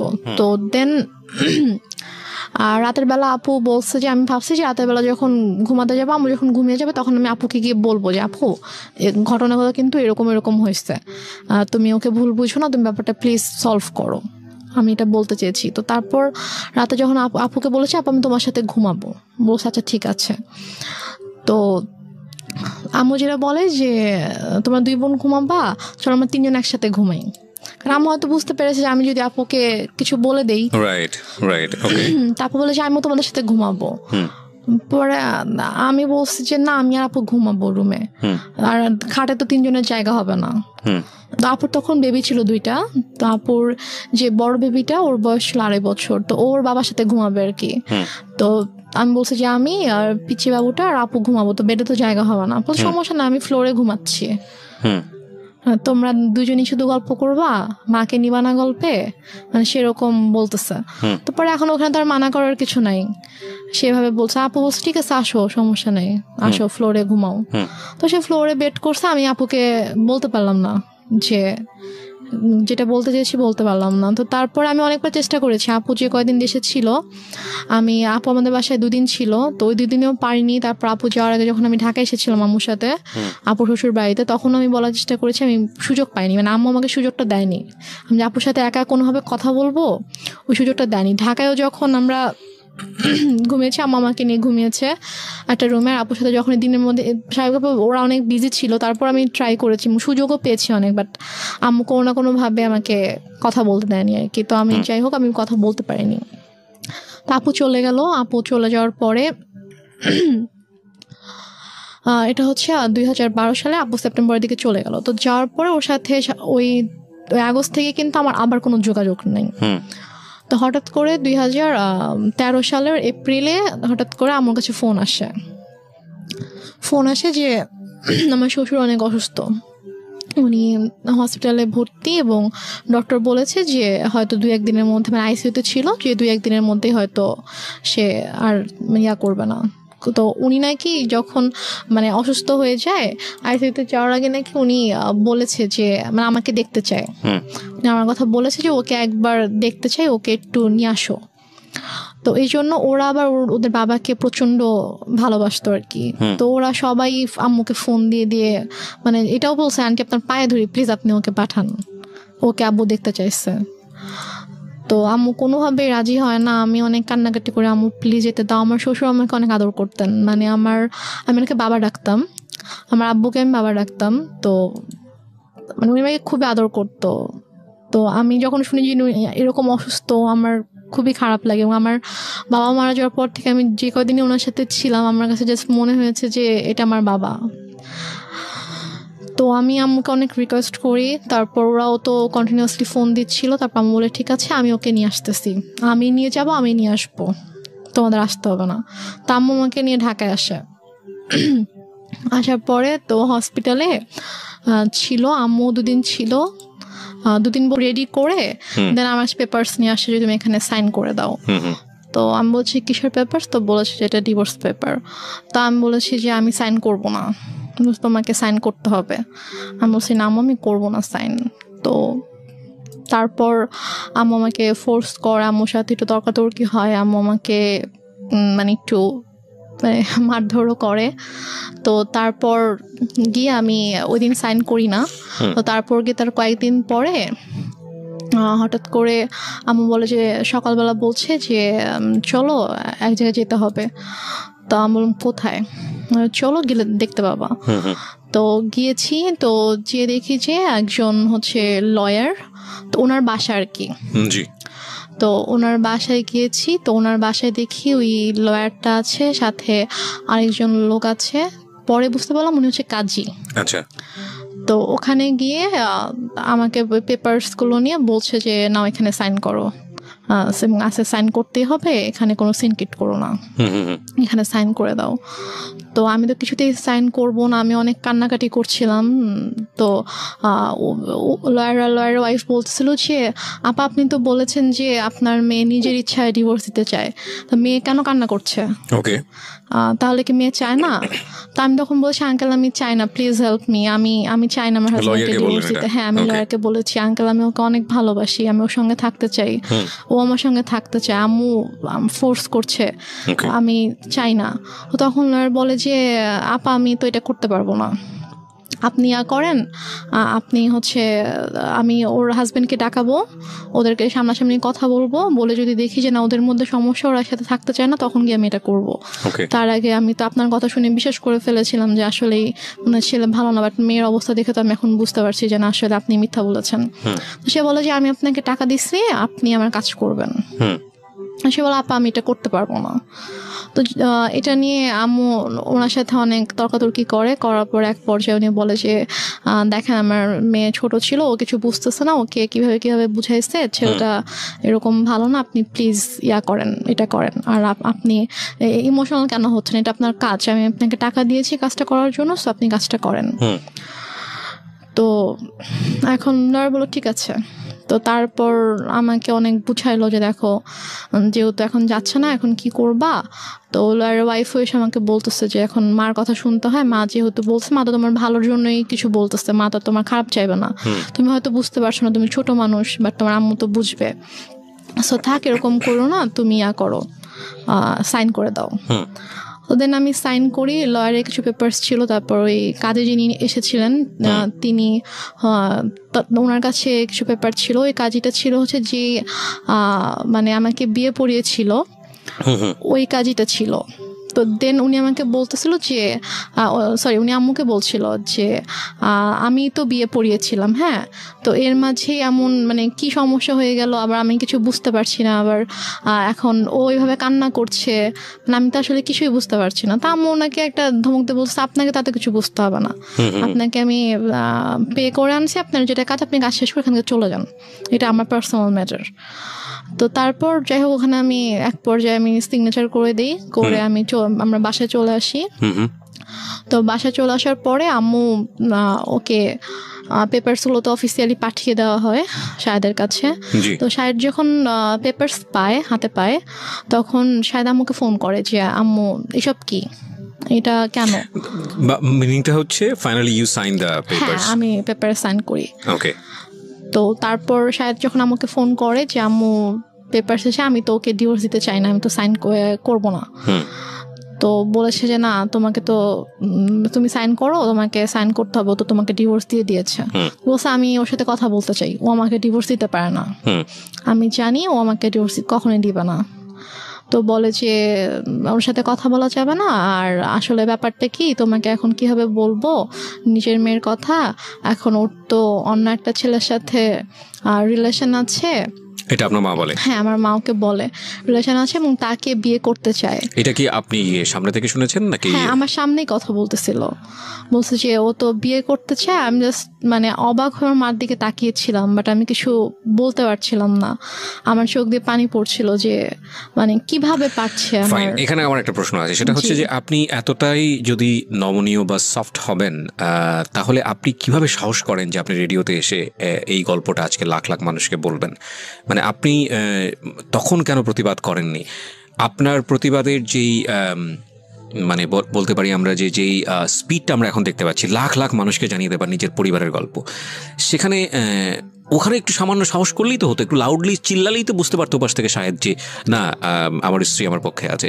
সেটুকু সাহস কি ফ্যামিলিতে ছিল না? সেটুকু সাহস আসলে আমার তখন ছিল না। এবং আমার এর পরের ঘটনায় যেটা শুনলে আপনি যেটা বুঝতে পারবেন যে তখন আমি যেই স্টেপটা নিয়েছিলাম, অথবা তখন আমার মধ্যে যে পরিবর্তনটা এসেছিল, যে চিন্তাধারার যে পরিবর্তনটা এসেছিল, সেটা যদি আমার ওই মুহূর্তে আসতো, তাহলে যে আমার আম্মু আমার সাথে এত কিছু করতে পারতো না। এবং আমার এটা কিন্তু একটা ইন্টারেস্টিং বিষয় প্রিয় শ্রোতা, পরিবারের যে সদস্যরা সাধারণত মুখ বুজে থাকে, কথা বলতে পারে না বা প্রতিবাদ করা উচিত সেটা বোঝে সে পারে না প্রতিবাদ করতে, এরা কিন্তু ধীরে ধীরে ধীরে ধীরে এমন একটা পর্যায়ে চলে যায় এবং এমনভাবে আউটব্রাস্ট করে যখন আসলে আপনি চিন্তাও করতে পারবেন না ওর আউটব্রাস্টটা কতটা ভয়ানক হতে পারে। ওর ক্ষেত্রেও হয়তো বা বিষয়টা সেরকমই হয়েছে। হ্যাঁ, তো আমি তখন আমার আম্মুকে কিছু বলিনি, কারণ আমি এতটাই আপসেট ছিলাম যে আমি জাস্ট মানে বুঝে উঠতে পারছিলাম না যে আমার মা কেন আমার সাথে এরকম করছে, আমি কেমন করেছি। তো তারপরে আমার জুলাই মাসে 2013 সালে জুলাই মাসে আমার ডিভোর্স হয়ে যায় অফিসিয়ালি। তো তারপর জুলাইয়ের পর থেকে আর কি আমার মা আমাকে ধীরে ধীরে বলে যে মানে আমার যে কিছু গহনা ছিল সেগুলো তো আমার মায়ের কাছেই ছিল, সেগুলো আমার মায়ের আলমারিতে ছিল, বাট আমার আব্বু আমাদের নামে কিছু মানে আমার বোনের নামে কিছু প্রপার্টি রেখে গিয়েছিল আর কি। তো সেগুলো থেকে আমার যে অংশ ছিল সেখান থেকে সেগুলো আমার বলে যে আমার একটা দরকার আছে, আমি একটা সমস্যা পড়েছি, তো আমার প্রপার্টিটা আমার নামে প্রপার্টি দেখাইতে হবে একটা অফিসিয়াল কাজের জন্য, তো আমার নামে তো ওরকম কিছু নাই, মানে শহরে ওরকম কিছু নাই, তো তুমি তোমার যে শহরের জমিটা আছে তুমি তোমার অংশটুকু আমার নামে তুমি অফিসিয়াল একটু লিখে দাও, দেন আমি এবার তোমাকে ব্যাক করে দিব। তো আমি ভেবেছি হয়তো সত্যি কোনো সমস্যা হয়েছে, এই জন্য হয়তো চাচ্ছে। আমার আসলে মানে আমি বুঝে উঠতে পারিনি যে এটার মাঝে যে কি ছিল, এটা কেন আম্মু এরকম করছে। তো আমি সরল বিশ্বাসে আমি লিখে দিই, আম্মু আমাকে পেপারস নিয়ে আসে, কিছু স্ট্যাম্প নিয়ে আসে, তো স্ট্যাম্পে আমি সিগনেচার করে দিই। তো নিয়ে আসার পর একদিন আবার রেজিস্ট্রার অফিসেও যেতে হয়, তো ওখানে কেউ কিছু সাইন করতে, ওখানে সাইন করে দিই। আমাকে বলেছে কয়েক মাস পর ওটা আবার আমার নামে দিয়ে দিবে। এটা হচ্ছে 2013 সালের সেপ্টেম্বরের মিডলের দিকে ঘটনা। তো আমার শহরে যে জায়গাটা ছিল ওটা অলমোস্ট 20 লাখের মতো ছিল, ওইটার প্রাইস ছিল। তো তারপর আমুটা নিয়ে নেয়, আমার জুয়েলারি তো আমুর কাছেই ছিল। তো তারপর হঠাৎ করে একদিন আমার হাতে একটা রিং ছিল, যেটা আমার বিয়ের রিং ছিল। তো আমাকে একদিন হঠাৎ করে বলছে যে তুমি তোমার তো ডিভোর্স হয়ে গেছে, তুমি কেন এই রিং এখনো পরে আছো? তা আমি বলছি এটা আমি সবসময় পরে থাকবো, এটা আমার কাছে থাকবে। বলছে এটা আমাকে দাও। আমার প্রায় মানে ঝাঁপিয়ে পড়ে আমার হাত থেকে জোর করে রিংটা নিয়ে যায়। এবং আমার শ্বশুর বাড়ি থেকে আমাকে যে গহনাগুলো দেওয়া হয়েছিল সেগুলো আমার মায়ের কাছেই ছিল। তো তারপর নিয়ে যায়। তারপর হচ্ছে আমার কাছ থেকে আমার যে জমি ছিল শহরে যেটা ছিল ওটাও নিয়ে যায়। তারপর আমার দাদুর বাড়িতে আমাদের নামে যেটা ছিল, মানে আমার নামে আলাদা করে যেটা ছিল, সেটাও আম্মু হঠাৎ করে একদিন বলে যে আমার কিছু টাকা দরকার, তো ওইটা তোমার চাচার কাছে সেল করে দিব, তোমার চাচার সাথে কথা হয়েছে, উনি আমাকে ক্যাশ দিবে, তো ওনাকে তোমার ওই জমিটা ওনার নামে লিখে দিতে হবে। লিখে দিলে উনি আমাকে ক্যাশ দিবে, আমার কিছু ক্যাশ দরকার। তা আমি সেটাও মানা করি না, আচ্ছা ঠিক আছে। আমি গিয়ে ওখানে আমার দাদুর বাড়ির ওখানকার রেজিস্টার অফিসে গিয়ে ওখানে সাইন করে দিই, আমার চাচা তাকে ক্যাশ দেয়, তারপর চলে আসি। তো বলা যায় তখন থেকে আমার কাছে কিছুই নেই, লাইক আমার নামে কোনো জায়গা জমি টাকা পয়সা কোনো গহনা কিছুই নেই আমার কাছে। আমি একদমই মানে নিঃস্ব হয়ে গেছি বলা চলে। আর আমি পড়াশোনাও করতাম না, কারণ আমি পড়াশোনা করার মতো মানসিক অবস্থায় ছিলাম না। আর আপুর কাছ থেকে আম্মু পার মান্থ অনেক বড় একটা অ্যামাউন্ট নিত আমার স্টাডি পারপাস, যে ওর জন্য 3টা টিচার রাখা হয়েছে। এটা আপনার বড় বোনের কাছ থেকে নিত? হ্যাঁ, বড় বোনের কাছ থেকে নিত। আপু তো এমনিতেই আমার জন্য টাকা পাঠাতো, বাট এক্সট্রা করে নিত যে 3টা টিচার রাখা হয়েছে, তো ওদেরকে অনেক বড় অ্যামাউন্ট পে করতে হয়, তো ওর জন্য এটা পাঠাবা। তো আপু সেটাও পাঠাইতো, বাট আমার কিন্তু কোনো টিচার ছিল না, আমি তো পড়তাম না। আচ্ছা।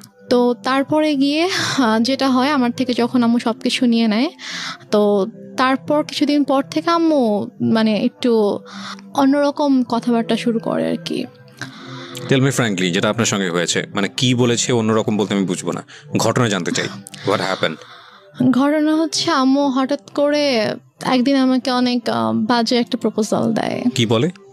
আম্মু আমাকে একদিন, আমি আমার রুমে ছিলাম, তো আমাকে এসে বলছে যে মানে একজনের নাম বলেছে যে অমুক বলেছে সে তোমাকে সে 10,000 টাকা দিবে। Are you sure? জি। তো ফার্স্ট অফ অল আমি একটু থামাচ্ছি আপনাকে, বিকজ এটা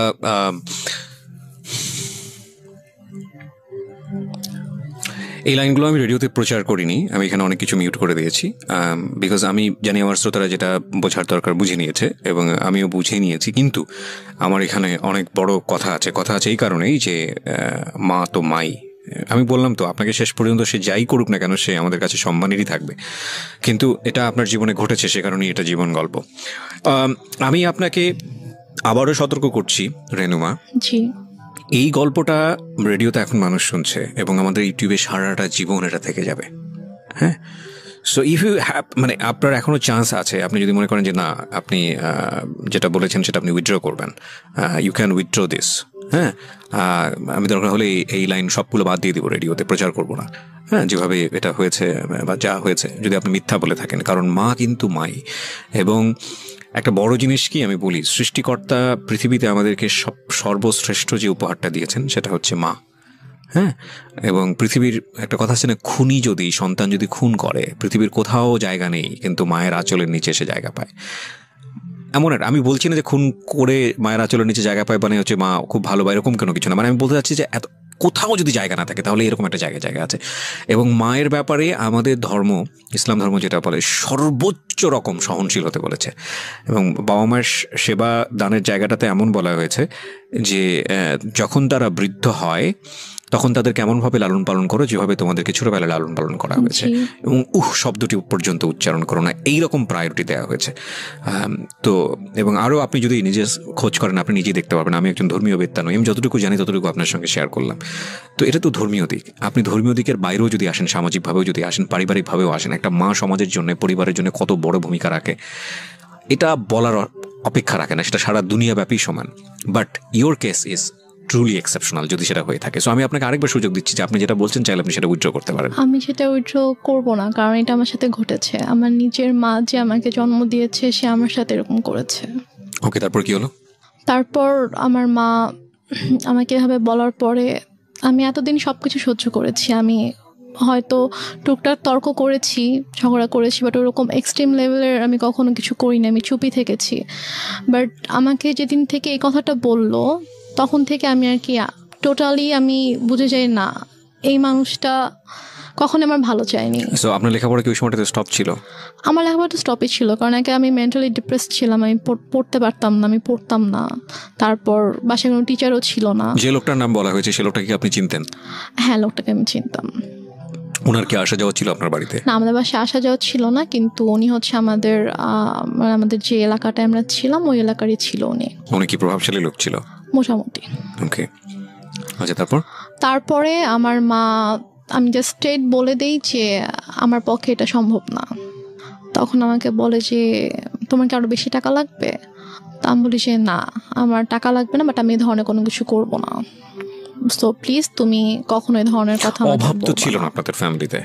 না, আমার ফ্যামিলিতে কখনো মানে আর্নিং সোর্সের দিক থেকেও তো কোনো সমস্যা ছিল না? আর্নিং সোর্সে কোনো প্রবলেম ছিল না, আমাদের যে টাকা পয়সার কোনো সমস্যা থাকা সেটাও ছিল না। আর আমার টোটাল খরচটা আপু বেয়ার করতো, আম্মুর জন্য একটা বড় একটা অ্যামাউন্ট পাঠাতো। মানে তখনও কি আপনি আপনার ফ্যামিলিতে অভিভাবক বলতে আপনার মার পরে তো আপনার আপু ছিল, তখনও বিষয়গুলো আপনি কেন আপুকে জানাচ্ছিলেন না? আপুর সাথে আমার কমিউনিকেট করার কোনো ওয়ে ছিল না, রাস্তাটাই ছিল না, মানে একদম গৃহবন্দী থাকতেন টোটালি। ইভেন কি মানে আমি হচ্ছে ঢাকা থেকে সেরকম যখন চলে আসলাম একেবারে, তার কয়েক মাস পর আমাদের বাসায় তিনটে লাইনটা ক্লোজ করে দেওয়া হয়, লাইনটা অফ করে দেওয়া হয়। আর আম্মুর ফোনটা সব আম্মুর কাছে থাকতো, আর আমার তো ফোন ছিল না। আর আমাকে তো বাসা থেকে বেরোতে দিত না, কোথাও যেতে দিত না। কোথাও গেলে সেটা আম্মুর সাথেই। বাসায় কেউ আসলে, মানে কোনো গেস্ট যদি আসতো বাসায়, তো তার সামনে সবসময় আম্মুই আছে। আচ্ছা, ঠিক আছে। তারপরে কি হয়? তো তারপরে আম্মু আমাকে কয়েকবার এই ব্যাপারটা নিয়ে বলে, ইভেন আমাকে এভাবে বলে যে তোমার কি আরো বেশি টাকা লাগবে, লাগলে বলো, কোনো সমস্যা নেই। আমি ওনাকে বলছি, আমি বলি যে আম্মু প্লিজ, আমি তোমার অনেক কিছু সহ্য করেছি, তুমি যখন যেটা বলেছো আমি তোমাকে দিয়ে দিয়েছি। আমার গহনা তো তোমার কাছে ছিল, আমার প্রপার্টিগুলো আমি তোমাকে দিয়ে দিয়েছি, তুমি আমাকে এটা করতে বলো না, আমার পক্ষে পসিবল না, আমি এটা করতে পারবো না। তখন থেকে আমার প্রতি প্রচণ্ড খারাপভাবে মানসিক আর শারীরিক নির্যাতন শুরু হয়। কথায় কথায় আম্মু আমাকে মারতো। মানে তার কথায় একটা ছিল যে তোমাকে এটা করতে হবে, তুমি এটা করো। বিভিন্ন সময় বিভিন্ন অ্যামাউন্ট বলতো, বিভিন্ন লোকের কথা বলতো যে কি হয় এমন করলে, কি সমস্যা তোমার, এত অহংকার কিসের, তুমি নিজেকে কি মনে করো, তুমি কেন এত অহংকার দেখাবা, তোমার তো কিছু নাই, তুমি কি করে খাবা, তোমাকে যদি আজকে আমি বাসা থেকে বের করে দিই, তোমাকে যদি আমি কোনো মানে খাবার না দিই, কিছু না দিই, তুমি কি নিজে কিছু মানে 1 টাকা দিয়ে কিনে খেতে পারবা, তোমার কি অ্যাবিলিটি আছে? তোমার কিন্তু কিছুই নাই। সো তোমাকে আমার কথা মানতে হবে, যদি না মানো তাহলে কিন্তু আমি তোমাকে আবার বাসা থেকে বের করে দিব, ঠিক আছে? তখন তুমি কোথায় যাবা, কি করবা, তোমাকে কিন্তু এটা করেই খেতে হবে। সো বেটার তুমি আমার কথা শুনো, এখানে থাকো, থেকে করো। আমি বলছি আমি এটা করবো না। তারপর গিয়ে যেটা হয় সেটা হচ্ছে যে আমাকে প্রচণ্ড মারতো, মানে হাতের কাছে যেটাই পেতো সেটা দিয়ে আম্মু আমাকে মারতো। তারপর এমনও দিন গিয়েছে যে আমি মানে মারের ভয়ে আমি আমার রুমের দরজা আটকে দিয়ে আমি থাকতাম, রুম থেকে বের হতাম না। আম্মু রুমে এসে অনেক ধাক্কাধাক্কি করতো যে রুম খুল, কেন আটকায় রাখছিস। আমি ভয়। আপনাদের বাসাটা কেমন ছিল? আশেপাশে কি কোনো লোকজন ছিল না? আমাদের বাসাটা কিরকম ছিল, আমাদের বাসাটার হচ্ছে মানে বড় একটা জায়গা জুড়ে বাসাটা ছিল, এবং আমাদের বাসার পিছন দিকে জাস্ট একটা বিল্ডিং ছিল, আর ডানে বামে সামনে কোনো বাসা ছিল না, বাসাটাই ছিল। হ্যাঁ, পুরোটাই ফাঁকা ছিল। আপনাদের বাসাটা কয়তলা? বাসাটা একতলা। একতলা টিন শেড না, ফাউন্ডেশন দেয় বাসা, বিল্ডিং। কতটুকু জায়গার উপরে? আমাদের বাসাটা অলমোস্ট 12 কাঠা জায়গার উপরে। 12 কাঠা জায়গার উপরে, একটা কর্নারে জাস্ট আমাদের বাসাটা, একটা কর্নার, এবং চারপাশে এটা বাউন্ডারি দেওয়া। হ্যাঁ, বাউন্ডারি দেওয়া। হ্যাঁ। তো তারপরে আমি রুম থেকে বের হতাম না, আম্মু আমাকে অনেক দরজার ভিতরে এসে লাথি দিত যে বের হচ্ছে। মানে এগুলো মনিটর করে কেউ নাই, শোনারও কেউ নাই যে শুনবে ইয়া করবে। তো তারপর আমাকে আমি যখন বের হলাম আমি জানি আমাকে বের হলে আমাকে মারবে, কোনো একটা কথা নিয়ে হয়তো আমার সাথে তর্ক করবে। আগেও কি গায়ে হাত তুলো নাকি এই ঘটনার পর থেকে গায়ে হাত তোলা শুরু হলো? গায়ে হাত তুলতো ছোটবেলা থেকে, আম্মু খুবই ইয়া ছিল, আমি বলেছি তো গায়ে হাত তোলা স্বভাব ছিল। বাট এটার পর থেকে আমি যখন মানা করতাম তখন থেকে খুব বেশি করে শুরু হয়েছে এটা। এমনও হয়েছে যে আমি 1 দিন 1.5 দিন 2 দিন আমি না খেয়ে আমার রুমের ভিতরে বন্দি, আমি হয়তো ওয়াশরুম থেকে পানি নিয়ে পানি খেয়ে হয়তো আমি আছি, এরকমও হয়েছে। তো এক পর্যায়ে এভাবেই চলতে থাকে। এভাবে চলতে 2014 সালের ফেব্রুয়ারিতে আমার ভাইয়া একদিন ফোন করে, দুলাভাই জি, আমার দুলাভাই একদিন ফোন করে বলে যে আমি তো দেশে আসতেছি, তো আমি 7 দিনের জন্য দেশে আসবো, তো 2 দিন হয়তো আমি সিরাজগঞ্জে থাকবো, এটা বলে। তো তখন আর কি আমার আম্মু আমার জন্য টিচার রাখে, ফেব্রুয়ারিতেই টিচার রাখে, 2 জন টিচার রাখে, একজন হচ্ছে ম্যাথের জন্য আর একজন ইংলিশের জন্য। তো টিচার রাখার পরে তোমার তো পড়াশোনার সময় অফ ছিল? আমার তো অফ ছিল, আমি টোটালি পড়াশোনা করতাম, বাট আমি কলেজে ভর্তি হয়েছিলাম। মানে আমি 14তে হচ্ছে আমার মানে 13তে আমার বেসিক্যালি এইচএসসি দেওয়ার কথা, বাট আমি দেইনি। তো ওইটা আবার 14তে রেজিস্ট্রেশন করানো হয় যে 14তে দিব, বাট তারপর আমার পড়াশোনা টোটালি স্টপ ছিল। তো ফেব্রুয়ারিতে আমার ম্যাথের বই টই আর নোটস টোটস যা কিছু লাগবে এগুলো সবকিছু আম্মু কিনে দেয়, কিন্তু 2 জন টিচার রাখে, কারণ ভাইয়াকে তো শো করতে হবে যে সে আমাকে পড়াচ্ছে। তারপর ভাইয়া মার্চে আসার পরে, তো ভাইয়া ঢাকায় আসার 2 দিন পরে আমাদের বাসায় আসে, সিরাজগঞ্জে আসে। তো আসার পর আমি জাস্ট চান্সে ছিলাম যে আমি কখন একটু ভাইয়াকে একা পাবো, আমি কখন কথাগুলো ভাইয়াকে বলবো। তারপরে গিয়ে আমার মা হচ্ছে বাজারে যায়, হ্যাঁ আমার ভাইয়া যেদিন আসে আমাদের বাসায় তার পরের দিন সকালে আম্মু নাস্তা দিয়ে দেন, বলে যে তুমি ভাইয়াকে নাস্তা করো, আমি একটু বাজারে গিয়ে আমি একটু মাছ নিয়ে আসি। তো আম্মু যায়, যাওয়ার পরে এই ফাঁকে আমি ভাইয়াকে সবকিছু বলে দিই, মানে একদম আব্বু মারা যাওয়া থেকে শুরু করে আমার বিয়ে, ডিভোর্স, তারপরে পরের ঘটনাগুলো সবকিছু ভাইয়াকে বলি যে আমাকে এভাবে অত্যাচার করতো। তারপর আমার মা ওই যে আমি বললাম 2006 সাল থেকে স্টিল আমি যখন 2014তে বাসা থেকে বের হয়ে আসি তার আগ পর্যন্ত আমার মায়ের যে আপত্তিকর ঘটনাগুলো সবকিছু আমি ভাইয়াকে জানাই। তো ভাইয়া তো শুনে খুবই শকড হয়ে যায় যে তুমি এতদিন কেন জানাও নি। তো আমি বলি যে আমি এরকম সিচুয়েশনে ছিলাম, জানাতে পারিনি। তো ভাইয়া তখন বলে ঠিক আছে কোনো সমস্যা নেই, আমি ঢাকায় যাচ্ছি, আমি ঢাকা যাওয়ার পরে তুমি জাস্ট চুপ থাকো, তুমি মানে বুঝতে দিও না যে তো আমি জানি, নাহলে তোমাকে মেরে ফেলবে, তোমার ক্ষতি করবে, তুমি জাস্ট বুঝতে দিও না যে আমি সবকিছু তুমি আমাকে বলেছো। ও ভাইয়া আসার আগে আবার আম্মু আমাকে বলে যে যদি কিছু কোনোভাবে জানাস তাহলে কিন্তু তোর খবর আছে, মানে আমাকে হুমকি দেয় যে কিছু জানালেই কিন্তু তোর খবর আছে। তো তারপর তো আমি বলি। তো ভাইয়া ঢাকায় যাওয়ার পরে তো ভাইয়া কয়েকদিন পরে কানাডায় চলে যায়। তো যাওয়ার পরে আপুকে বলে ভাইয়া গিয়ে যে ওর সাথে এরকম করেছে আম্মা। তো আপু টয়লেট করতে পারে না, আপু আম্মুকে ফোন দিয়ে ফেলে, ফোন দিয়ে বলে যে তুমি কেন আমার বোনের সাথে এগুলো করেছো, তোমার কিসের অভাব ছিল, তোমার টাকা লাগবে তুমি বলতা, আরো টাকা লাগবে বলতাম, তোমাকে টাকা দিতাম, তো তুমি কেন আমার বোনকে ধরনের কথা বলেছো কেন? And finally the situation outbursting, going to be outburstered. আমি আসলে ছোট্ট একটা বিরতির পর ফিরে এসে আপনাদেরকে দেখাবো বা শোনাবো ইনফ্যাক্ট যে এই মেয়েটি এখন কোথায় দাঁড়িয়ে আছে বা কি হচ্ছে ওর লাইফে। আমরা এখানে একটা বিরতি নিতে চাই প্রিয় শ্রোতা। আপনারা শুনছেন মিস্টার ম্যাঙ্গো ক্যান্ডি প্রেজেন্স জীবন গল্প। আজকের এই গল্পটি বিশ্বাস না করাটাই ভালো। আমিও বিশ্বাস করতে পারছি না আমার জায়গাটা থেকে, এবং সবকিছু বিশ্বাস করতে হবে এমন কোনো কথাও নেই, কারণ কিছু কিছু বিশ্বাস সামনে আসলে এমন অবস্থা তৈরি করে দেয় যেটা আসলে নিজেকে অস্বস্তির মধ্যে ফেলে দেয়। কি বলবো বলুন, পৃথিবীতে এখন সবকিছুই সম্ভব। এবং এই যে আপনারা যারা ফেসবুকে আছেন, এখন তার ফেসবুকে নাই এমন লোক খুঁজে পাওয়া খুব মুশকিল। কিছুদিন আগে এরকম একটা ভিডিও দেখলাম, কলকাতার ভারতের একটা ভিডিও, যে ছেলে বাবাকে পেটাচ্ছে, এবং সেটার পেছনে আপনি দেখেছেন কিনা জানি না, আপনি তো ফেসবুকে আছেন। সেটা হচ্ছে যে বাবাকে বোধহয় তার ওয়াইফকে মানে তার একটু মিষ্টি খাইয়ে দিয়েছিল, এবং মা হচ্ছে সুগারের পেশেন্ট বা কোনো একটা কিছু, এবং সেটার জন্য সে পেটাচ্ছে তাকে। ওই ভিডিওটা ভাইরাল হওয়ার পর তাকে পুলিশ অ্যারেস্ট করে। এবং ইন্টারেস্টিং ফ্যাক্ট হচ্ছে হলো সেই বাবাই কোর্টে গিয়ে বলেছে যে আমার ছেলে তাকে যদি না ছেড়ে দেওয়া হয় আমি সুইসাইড করব, এবং কোর্ট বাধ্য হয়ে তাকে ছেড়ে দিয়েছে। সো এই টোটাল আমি আসলে পুরো ব্যাপারটা নিয়ে কথা বলতে চাচ্ছিলাম। আমি বলছিলাম দেখেন ওই একটা ছেলে যাকে এত কষ্ট করে মানুষ থাকে। তো এক পর্যায়ে একদিন সকালবেলা যেটা হয়, আমি ঘুম থেকে উঠে বাইরে গিয়েছি সকাল 9টার দিকে। তো আমি পানি খাওয়ার জন্য আমি ডাইনিংয়ে গিয়েছি। তো আমাদের বাসাটা হচ্ছে ড্রয়িং আর ডাইনিং একসঙ্গে। তো ড্রয়িং রুম দিয়ে আর কি ডাইনিংয়ে ঢুকতে হয় আমার বেডরুম থেকে বের হয়ে। তো আমি গিয়েছি, তো দেখি যে একজন লোক বসে আছে আমার ড্রয়িং রুমে। তো আমি ফেস চিনতাম, উনিও আমাদের এলাকারই ছিল, আমি ওর ফেস চিনতাম। তো আমি জাস্ট সালাম দিয়েছি, সালাম দিয়ে আমি ডাইনিংয়ে গিয়েছি, গিয়ে ফ্রিজ থেকে পানি খুলে আমি পানি খাচ্ছি। তো এর মধ্যে দেখেছি ওই লোকটা ডাইনিং এসেছে। তো আমি বলেছি যে আপনার কিছু মানে লাগবে, আপনি এখানে কেন? তো বলতেছে যে না, সে আমার হঠাৎ করে আমার হাত ধরছে। আচ্ছা ফাইন রেনুমা, আমি পার্টটা স্কিপ করতে চাই, because I know this part. Skip করতে চাই কারণে যে আসলে আমার মনে হয় এটা এনাফ, মানে তোমার সম্পর্কটা কেমন ছিল ফ্যামিলিতে এইটুকু বলার, এইটুকু যতটুকু হয়েছে এতক্ষণ ধরে বলা, এটা এনাফ। বাট থাক না, কিছু বিষয়ে আমরা নাই বা রিভিল করি। ওকে, সো স্কিপ করো এটা। তারপরে কি হয়? মা তো নিশ্চয়ই বাসায় ফিরে অনেক বেশি টর্চার করে। ঘটনাটার পর যেটা হয়, আমি জাস্ট হাতটা ছাড়িয়ে নিয়ে আমি আমার রুমে চলে যাই।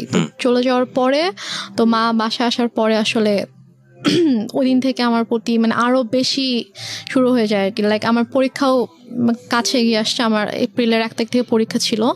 তো এটা হচ্ছে মার্চের লাস্টের দিকে ঘটনা। তো আম্মু যেটা করতো সেটা হচ্ছে যে আমার খাবারের ভিতরে ঘুমের ওষুধ মিশিয়ে রাখতো। মিশিয়ে দিয়ে দেখা যেত যে আমি ঘুমিয়ে থাকতাম, আমি পড়তে পারতাম না। তো মানে এরকম। তারপর হচ্ছে মানে আমাকে ঠিক মতো হয়তো আমি যদি খাবার না খেতাম, যদি বলতাম যে আমি নিজে কুক করে খাই, তো বলতো যে না তুমি নিজে কুক করতে পারবে না। আমি না নিতে পারতেছি না এই কারণে মানে একদম টু বি ফ্র্যাঙ্ক বলি, সেটা হচ্ছে এই মা শব্দটা।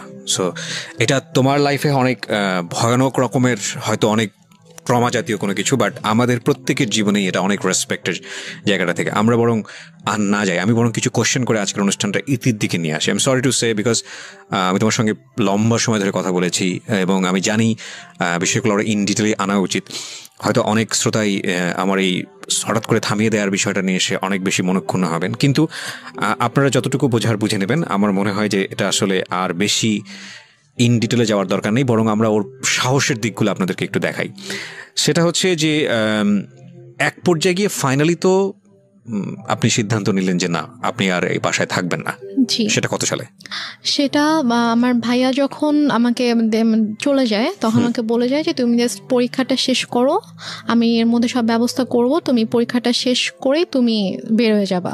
তোমাকে পরীক্ষাটাও দেওয়াতাম না এখান থেকে, তোমাকে এখনই নিয়ে যেতে পারতাম, কিন্তু তোমার অলরেডি পড়াশোনা 2 বছর গ্যাপ হয়েছে।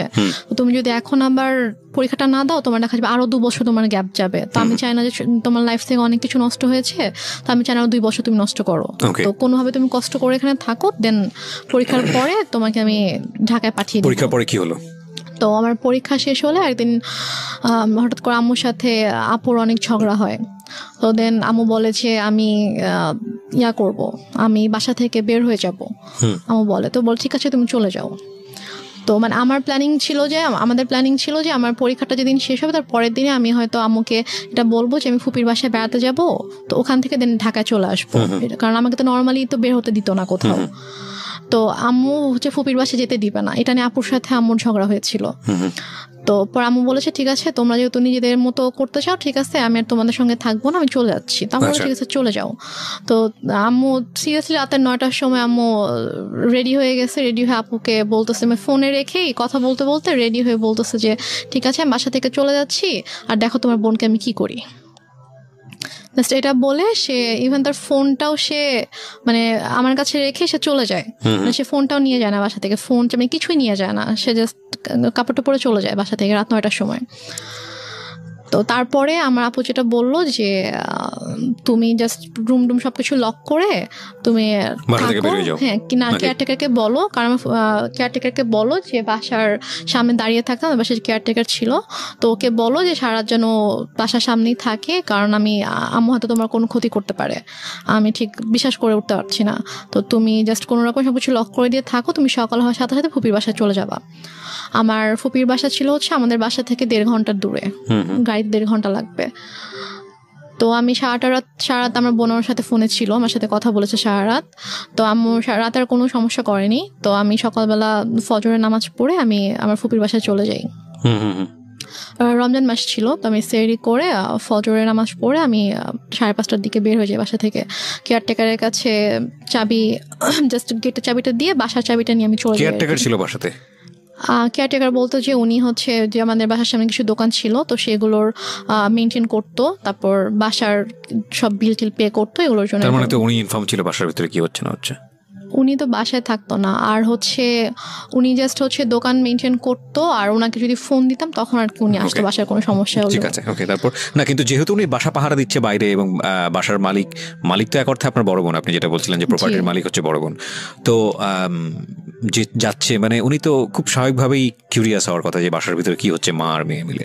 ওনার সামনে কখনো আসলে ওইভাবে কোনো সিনক্রেট করে আমি হয়তো আপনাকে বলেছি যে আমার মা আমাদের সাথে একরকম আর বাইরের মানুষের সামনে টোটালি অন্যরকম ছিল। যেমন আমার যখন পরীক্ষা চলছিল তখন আমার মা প্রতিদিন আমাকে নিয়ে যেত, নিয়ে আসতো।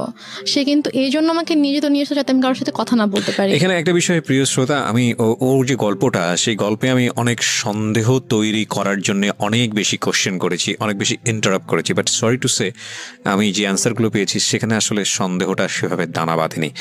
এবং তার মানে এটা নয় যে ওনার মা যেটা করেছে, উনি যেটা বলেছে সেটা 100% সত্য আপনাকে ধরে নিতে হবে, আমি সেটা আপনাকে বলছিও না, বাট কোশ্চেন করাটা আমার জায়গা থেকে দায়িত্ব ছিল, আমি সেটা করেছি। কি করবেন না করবেন সেটা একান্তই আপনার বিষয়, বলেন। তারপর তো সবার ধারণা ছিল যে বা মা মেয়েকে অনেক ভালোবাসে, এত কেয়ার করে যে পরীক্ষার হলের বাইরে বসে থাকে, আবার মেয়েকে নিয়ে যায় 3 ঘন্টা বসে থেকে আবার নিয়ে আসে। আউটলুকিংটা ডিফারেন্ট ছিল, হ্যাঁ না, কিন্তু আমি ওই জায়গাটায় আসতে চাই যে বাসা থেকে বের হয়ে তারপর আমি বাসা থেকে চলে আসি। আমি বাসা থেকে ভোরবেলা আমার ফুপির কাছে চলে আসি, তো আমি জাস্ট আমার কয়েকটা কাপড় নিয়ে আমি বাসা থেকে চলে আসি। তো চলে আসার পরে আমার ফুপির বাসায় আমি প্রায় 1 মাসের মতো ছিলাম। ফুপি জানতো? হ্যাঁ, আমি গিয়ে সবকিছু বলি। আমি যাওয়ার পরে ফুপি জেনেছে, ফুপি চাচু মানে যার যার জানা সবাই স্প্রেড আউট হয়েছে। আমি বলেছি সবাইকে, তো সবাই তো শুনে খুব অবাক যে তুমি কেন আমাদেরকে এতদিন বলোনি, তাহলে তোমাকে অনেক আগে আমরা ওখান থেকে নিয়ে আসতাম। তাহলে আমার বলার তো কোনো ওয়ে ছিল না। তো তারপর আম্মু 2 দিন পরে বাসায় ব্যাক করে, তো ব্যাক করে দেখতে পাই আমি নাই। সে হয়তো মানে বুঝে উঠতে পারিনি যে আমি বাসায় থাকবো না, সে এসে দেখবে আমি হয়তো বাসায় আছি। তো সে যখন দেখে আমি বাসা নেই, সে তখন ফোন করে আমাকে। তো ফোন করে বলে যে তুমি কোথায়? আমি বলি যে আমি ফুপির বাসায়। তো বলে যে বাসায় আসো, চাবি নেই, আমি তো ঢুকতে পারতেছি না। আমি বলছি আমি বাসায় যাবো না। তো বলে যে না, বাসায় তো আসতে, বাসায় কেন আসবো? আমি এই ডিলেমাগুলো একটু শর্ট করি। হ্যাঁ, সেটা হচ্ছে যে বাসায় আপনি জানেন, এরপর কি করেছেন আপনি স্টেপ বাই স্টেপ? বাসায় যাইনি। তো তারপর আমি যখন ঢাকায় চলে আসবো, আমার ইউনিভার্সিটিতে অ্যাডমিশন নিতে হবে। তো আমার তো ওখানে আমার এসএসসির যে পেপারস, তারপর হচ্ছে কিছু সার্টিফিকেটস, এগুলো তো আমার লাগবে। তো এগুলো তো সবকিছু বাসায় আমি রেখে এসেছি, আমি তো কিছুই নিয়ে আসিনি বাসা থেকে। তো আমি যখন যেতে চাই, তো আমার ফুপি আম্মুর সাথে কথা বলে যে ওর তো কিছু পেপারস লাগবে, তো বাসায় যাবে, গিয়ে ওর যা যা লাগবে নিয়েও চলে আসবে। পরে বলে যে না, ও তো বাসায় ঢুকতে পারবে না, ওকে বাসায় আসতে দিব না। তো এক পর্যায়ে এবং আম্মু নানা সময় নানাভাবে আর কি আমাকে ফোন দিয়ে, ফুপিকে ফোন দিয়ে, চাচুকে ফোন দিয়ে সবাইকে থ্রেট করতো যে আপনার আমার মেয়েকে নিয়ে আমার সম্পর্কে ব্রেন ওয়াশ দিচ্ছেন, এই জন্য ওরকম করতেছে, আমি আপনাদের নামে কেস করবো যে আমার বাচ্চাকে কিডন্যাপ করে রাখছেন আপনারা। তো এগুলো নিয়ে আসলে আমার ফ্যামিলি সবাই খুব ভয়ে ছিল, যে কারণ তারা এটা বলতো যে ও যে কোনো কিছুই করতে পারে, যে তার নিজের মেয়ের সাথে এরকম করতে পারে, সে আমাদের ক্ষতি করতে তার বাঁধবে না। তো সবাই মিলে আমার আপুর সাথে ডিসকাস করে দেন ডিসিশন হলো যে আমি মানে তার নামে একটা জিডি করবো। আচ্ছা, তার নামে একটা জিডি করে রাখবো যে সে আমার সাথে এরকম বিহেভ করেছে এবং সে ইন ফিউচারে আমার এবং আমার ফ্যামিলির ক্ষতি করতে পারে, তো এরকম একটা কিছু জানিয়ে জিডি করব। তো তারপর ফুপির বাসা থেকে আমি আমার ফুপা, আমার বড় ভাই, আমার একটা চাচা সহ আমি আমাদের শহরে আসি। পুলিশ জিডি নিয়েছে? জি, পুলিশ মেয়ে জিডি করছে। জি, নিয়েছে। তো ওখানকার গিয়ে যখন আমি ফার্স্টে বলি, তো ওখানকার অফিসাররা পরে বলে যে ঠিক আছে আপনি ওসির সঙ্গে কথা বলেন। তো আমরা ওসির কাছে যাই। তো ওসির কাছে যাওয়ার পর ওনাকে যখন আমি ডিটেল সব ঘটনা খুলে বললাম, তখন উনি বললো যে এটা খুবই সেন্সিটিভ একটা ব্যাপার, তো ঠিক আছে আমি জিডি করে দিচ্ছি, সমস্যা নেই। তারপর আপনি বাসায় ঢুকতে পারলেন? তারপর আমি বাসায় গেলাম, জিডি করে আমি বাসায় গেলাম। তারপর ঢুকতে দিচ্ছিল না, তারপর ওসি ফোন করে দেওয়াতে তারপর কি ঢুকতে দিয়েছে আমাকে। তো জিডিতে কি বিষয় মেনশন ছিল? জিডিতে মেনশন ছিল হচ্ছে যে উনি বললো যে জিডিতে তো যেসব বিষয় ঘটেছে এগুলো তো আসলে ডিটেলে লেখাটা পসিবল না এত কিছু, তো তুমি এভাবে একটা লেখো যে তুমি নিজের ইচ্ছায় তোমার ফুপির কাছে ছিল এতদিন, তারা তোমাকে কিডন্যাপ করেনি এবং তুমি এখন পড়াশোনার জন্য তুমি সিরাজগঞ্জ থেকে ঢাকায় শিফট করছো, এবং এখানে তোমার বোন তোমাকে টেক কেয়ার করবে, তোমার বোনের দায়িত্বে তুমি যাচ্ছ, এবং তোমার ফুপু চাচা কারো কোনো দোষ নেই, তারা তোমার কিডন্যাপ করে, তুমি নিজে এসে তার কাছে এসেছিলে, এবং ইন ফিউচারে যদি তোমার কোনো ক্ষতি হয় তার জন্য তোমার মা দায়ী থাকবে। মা কেন দায়ী থাকবে? মানে সে আমার কোনো ক্ষতি করবে আর কি। জিডিতে এরকম টাচ দেয়া ছিল যে মা আমার সঙ্গে ধরনের আচরণ করছে? হ্যাঁ, আচরণ করে, সে আমাকে শারীরিকভাবে মানসিকভাবে অনেকভাবে নির্যাতন করেছে, গায়ে হাত তুলছে, যৌন নির্যাতন করছে। জি এগুলো ছিল, এগুলো জিডিতে ছিল? জি এগুলো ছিল। ওকে। তো তারপর আমি বাসায় যাই, বাসায় গিয়ে কিছু সার্টিফিকেট, আমার প্রয়োজনীয় যা যা জিনিসপত্র ছিল আমি এগুলো নিয়ে দেন ফুপির বাসায় চলে আসি। তার কয়েকদিন পরে আমি ঢাকায় চলে আসি, এবং ঢাকায় চলে আসার পরে আমার রেজাল্ট দেয়। তো আমি আসলে আমার রেজাল্টের দিন আমি বিশ্বাসই করতে পারছিলাম না, আমার খুব ভয় করছিল যে আমি হয়তো ফেল করব। ঢাকায় আসেন কত সালে? আমি ঢাকায় আসি 2014 সালের আগস্ট মাসে। 2014 সালের আগস্ট মাসে, এখন হচ্ছে 2018 সাল প্রায় শেষের দিকে, 2019 সাল পড়তে গিয়েছে। এই প্রায় 5 বছর আপনি বাড়ি যাননি? আমি যাইনি বাড়িতে। মার সঙ্গে কোনো যোগাযোগ নেই? কোনো যোগাযোগ নাই। ফোনে একবার হাই হ্যালো হয়নি? ফোনে 2 বার কথা হয়েছে এই 5 বছরে, মাত্র 2 বার? হ্যাঁ, আমি ফোন দিয়েছিলাম একবার, আম্মু ফোন দিয়েছিল, আমার নাম্বার আমি চেঞ্জ করে ফেলেছিলাম ঢাকা আসার পর আমার নাম্বার, তো সামহাও পেয়ে যায়, তো পেয়ে আমাকে ফোন করে, দেন আমি কথা বলি না, আমি ফোন রেখে দিই, দেন আমি নিজে কল দিয়েছিলাম, কারণ মানে আমার না খারাপ লাগতো, মানে যত কিছুই করুক তারপরও দেখা যায় যে মানে কেউ যদি বাচ্চা যদি অসুস্থ হয় অথবা অনেক খারাপ কোনো সময় কাটায় অথবা অনেক খুশির কোনো সময় কাটায়, তখন কিন্তু স্বাভাবিকভাবেই মা বাবা ভাই বোন আপনজনদের কথা মনে পড়ে। তো আমি যখন ঢাকায় আসার পরে যখন আমি সিক হতাম, তখন হোস্টেলে থাকতাম একা একা, তো আমি খুব লোনলি ফিল করতাম, এবং যখন খুব বেশি অসুস্থ হতাম তখন আমার খুব ইচ্ছা করতো যে অন্যদের মাকে দেখতাম, যে আমার মা কেন অন্যদের মতো না, অন্য মায়েরা তো এত ভালো, তার বাচ্চাদেরকে এত কেয়ার করে, বাচ্চাদেরকে আগলে রাখে, এবং একটা মায়ের কাছে তো বাচ্চা সবচেয়ে সেফ থাকা উচিত, যেটা আমি ছিলাম না। তো আমার সাথেই কেন এরকম হতো? আমি নামাজ পড়ে আল্লাহর কাছে কান্না করতাম যে আল্লাহ আমার সাথেই কেন এরকম হলো, আমার মা কেন এরকম, অন্যদের মা তো এত ভালো। তো আমি একদম ইমোশনাল হয়ে আমি আমার মাকে ফোন দিয়েছিলাম, গত বছর অক্টোবর মাসে ফোন দিয়েছিলাম আম্মুকে। তো সে প্রথম 1 মিনিট আমার সাথে ভালো করে কথা বলেছে, ভালো করে বলতে চাই, জিজ্ঞেস করলাম যে কেমন আছো, ভালো আছি, তুমি কেমন আছো, আমি বলছি ভালো আছি। তো তারপরে বলতেছে যে তুমি কেন এভাবে আমাকে সবার সামনে খারাপ বানিয়ে তুমি বাসা থেকে চলে গিয়েছো। তা আমি বলেছি যে আমি কেন এসেছি তুমি জানো না, তুমি আমার সাথে যা করেছো তারপর আমি কিভাবে তোমার সঙ্গে থাকতাম। আমাকে বলছে তোমার সাথে আমি কি করেছি, তুমি আমার সাথে কি করেছো জানো না, বলেছে না আমি তোমার সাথে কিছুই করিনি। পরে বলছে যে বলো আমি তোমার সাথে কি করেছি। তখন আমি বলছি তুমি আমার সাথে আমাকে মারধর করেছো, আমাকে আমার সংসারটা নষ্ট করেছো, আমাকে আমার ভালোবাসা মানুষের থেকে তুমি দূর করেছো, তার সামনে আমাকে খারাপ বানিয়েছো, আমার সাথে তুমি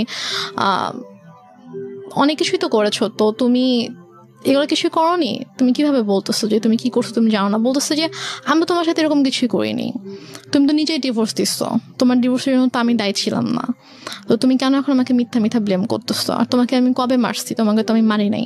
মানে সে আমার সাথে যা যা করেছে তার সব কিছুই সে এখন অস্বীকার করে আমার কাছে। আমার আপুর সাথে মাঝে মাঝে তার কথা হয়, তখন সে আমার আপুকেও বলে যে না আমি ওর সাথে কিছুই করিনি। আপনার বড় আপুর সঙ্গে তো সেরকম কোনো কিছু করেনি আপনার দেখা মতে? বড় আপুর সংসারে অনেক ঝামেলা সৃষ্টি করার চেষ্টা করেছে, সেটা হচ্ছে বড় আপু শ্বশুর বাড়িতে ফোন দিয়ে আপুর হাজব্যান্ডকে ফোন দিয়ে আপুর সম্পর্কে অনেক উল্টাপাল্টা কথা বলেছে। ঠিক আছে, নাই বা গেলাম, আমি শুধু মানে খুব এমন একটা জায়গায় গল্পটা দাঁড়িয়ে গেল, এখানে কথা বলাটা খুব মুশকিল। তবে প্রিয় শ্রোতা, আমরা একটা প্লিজ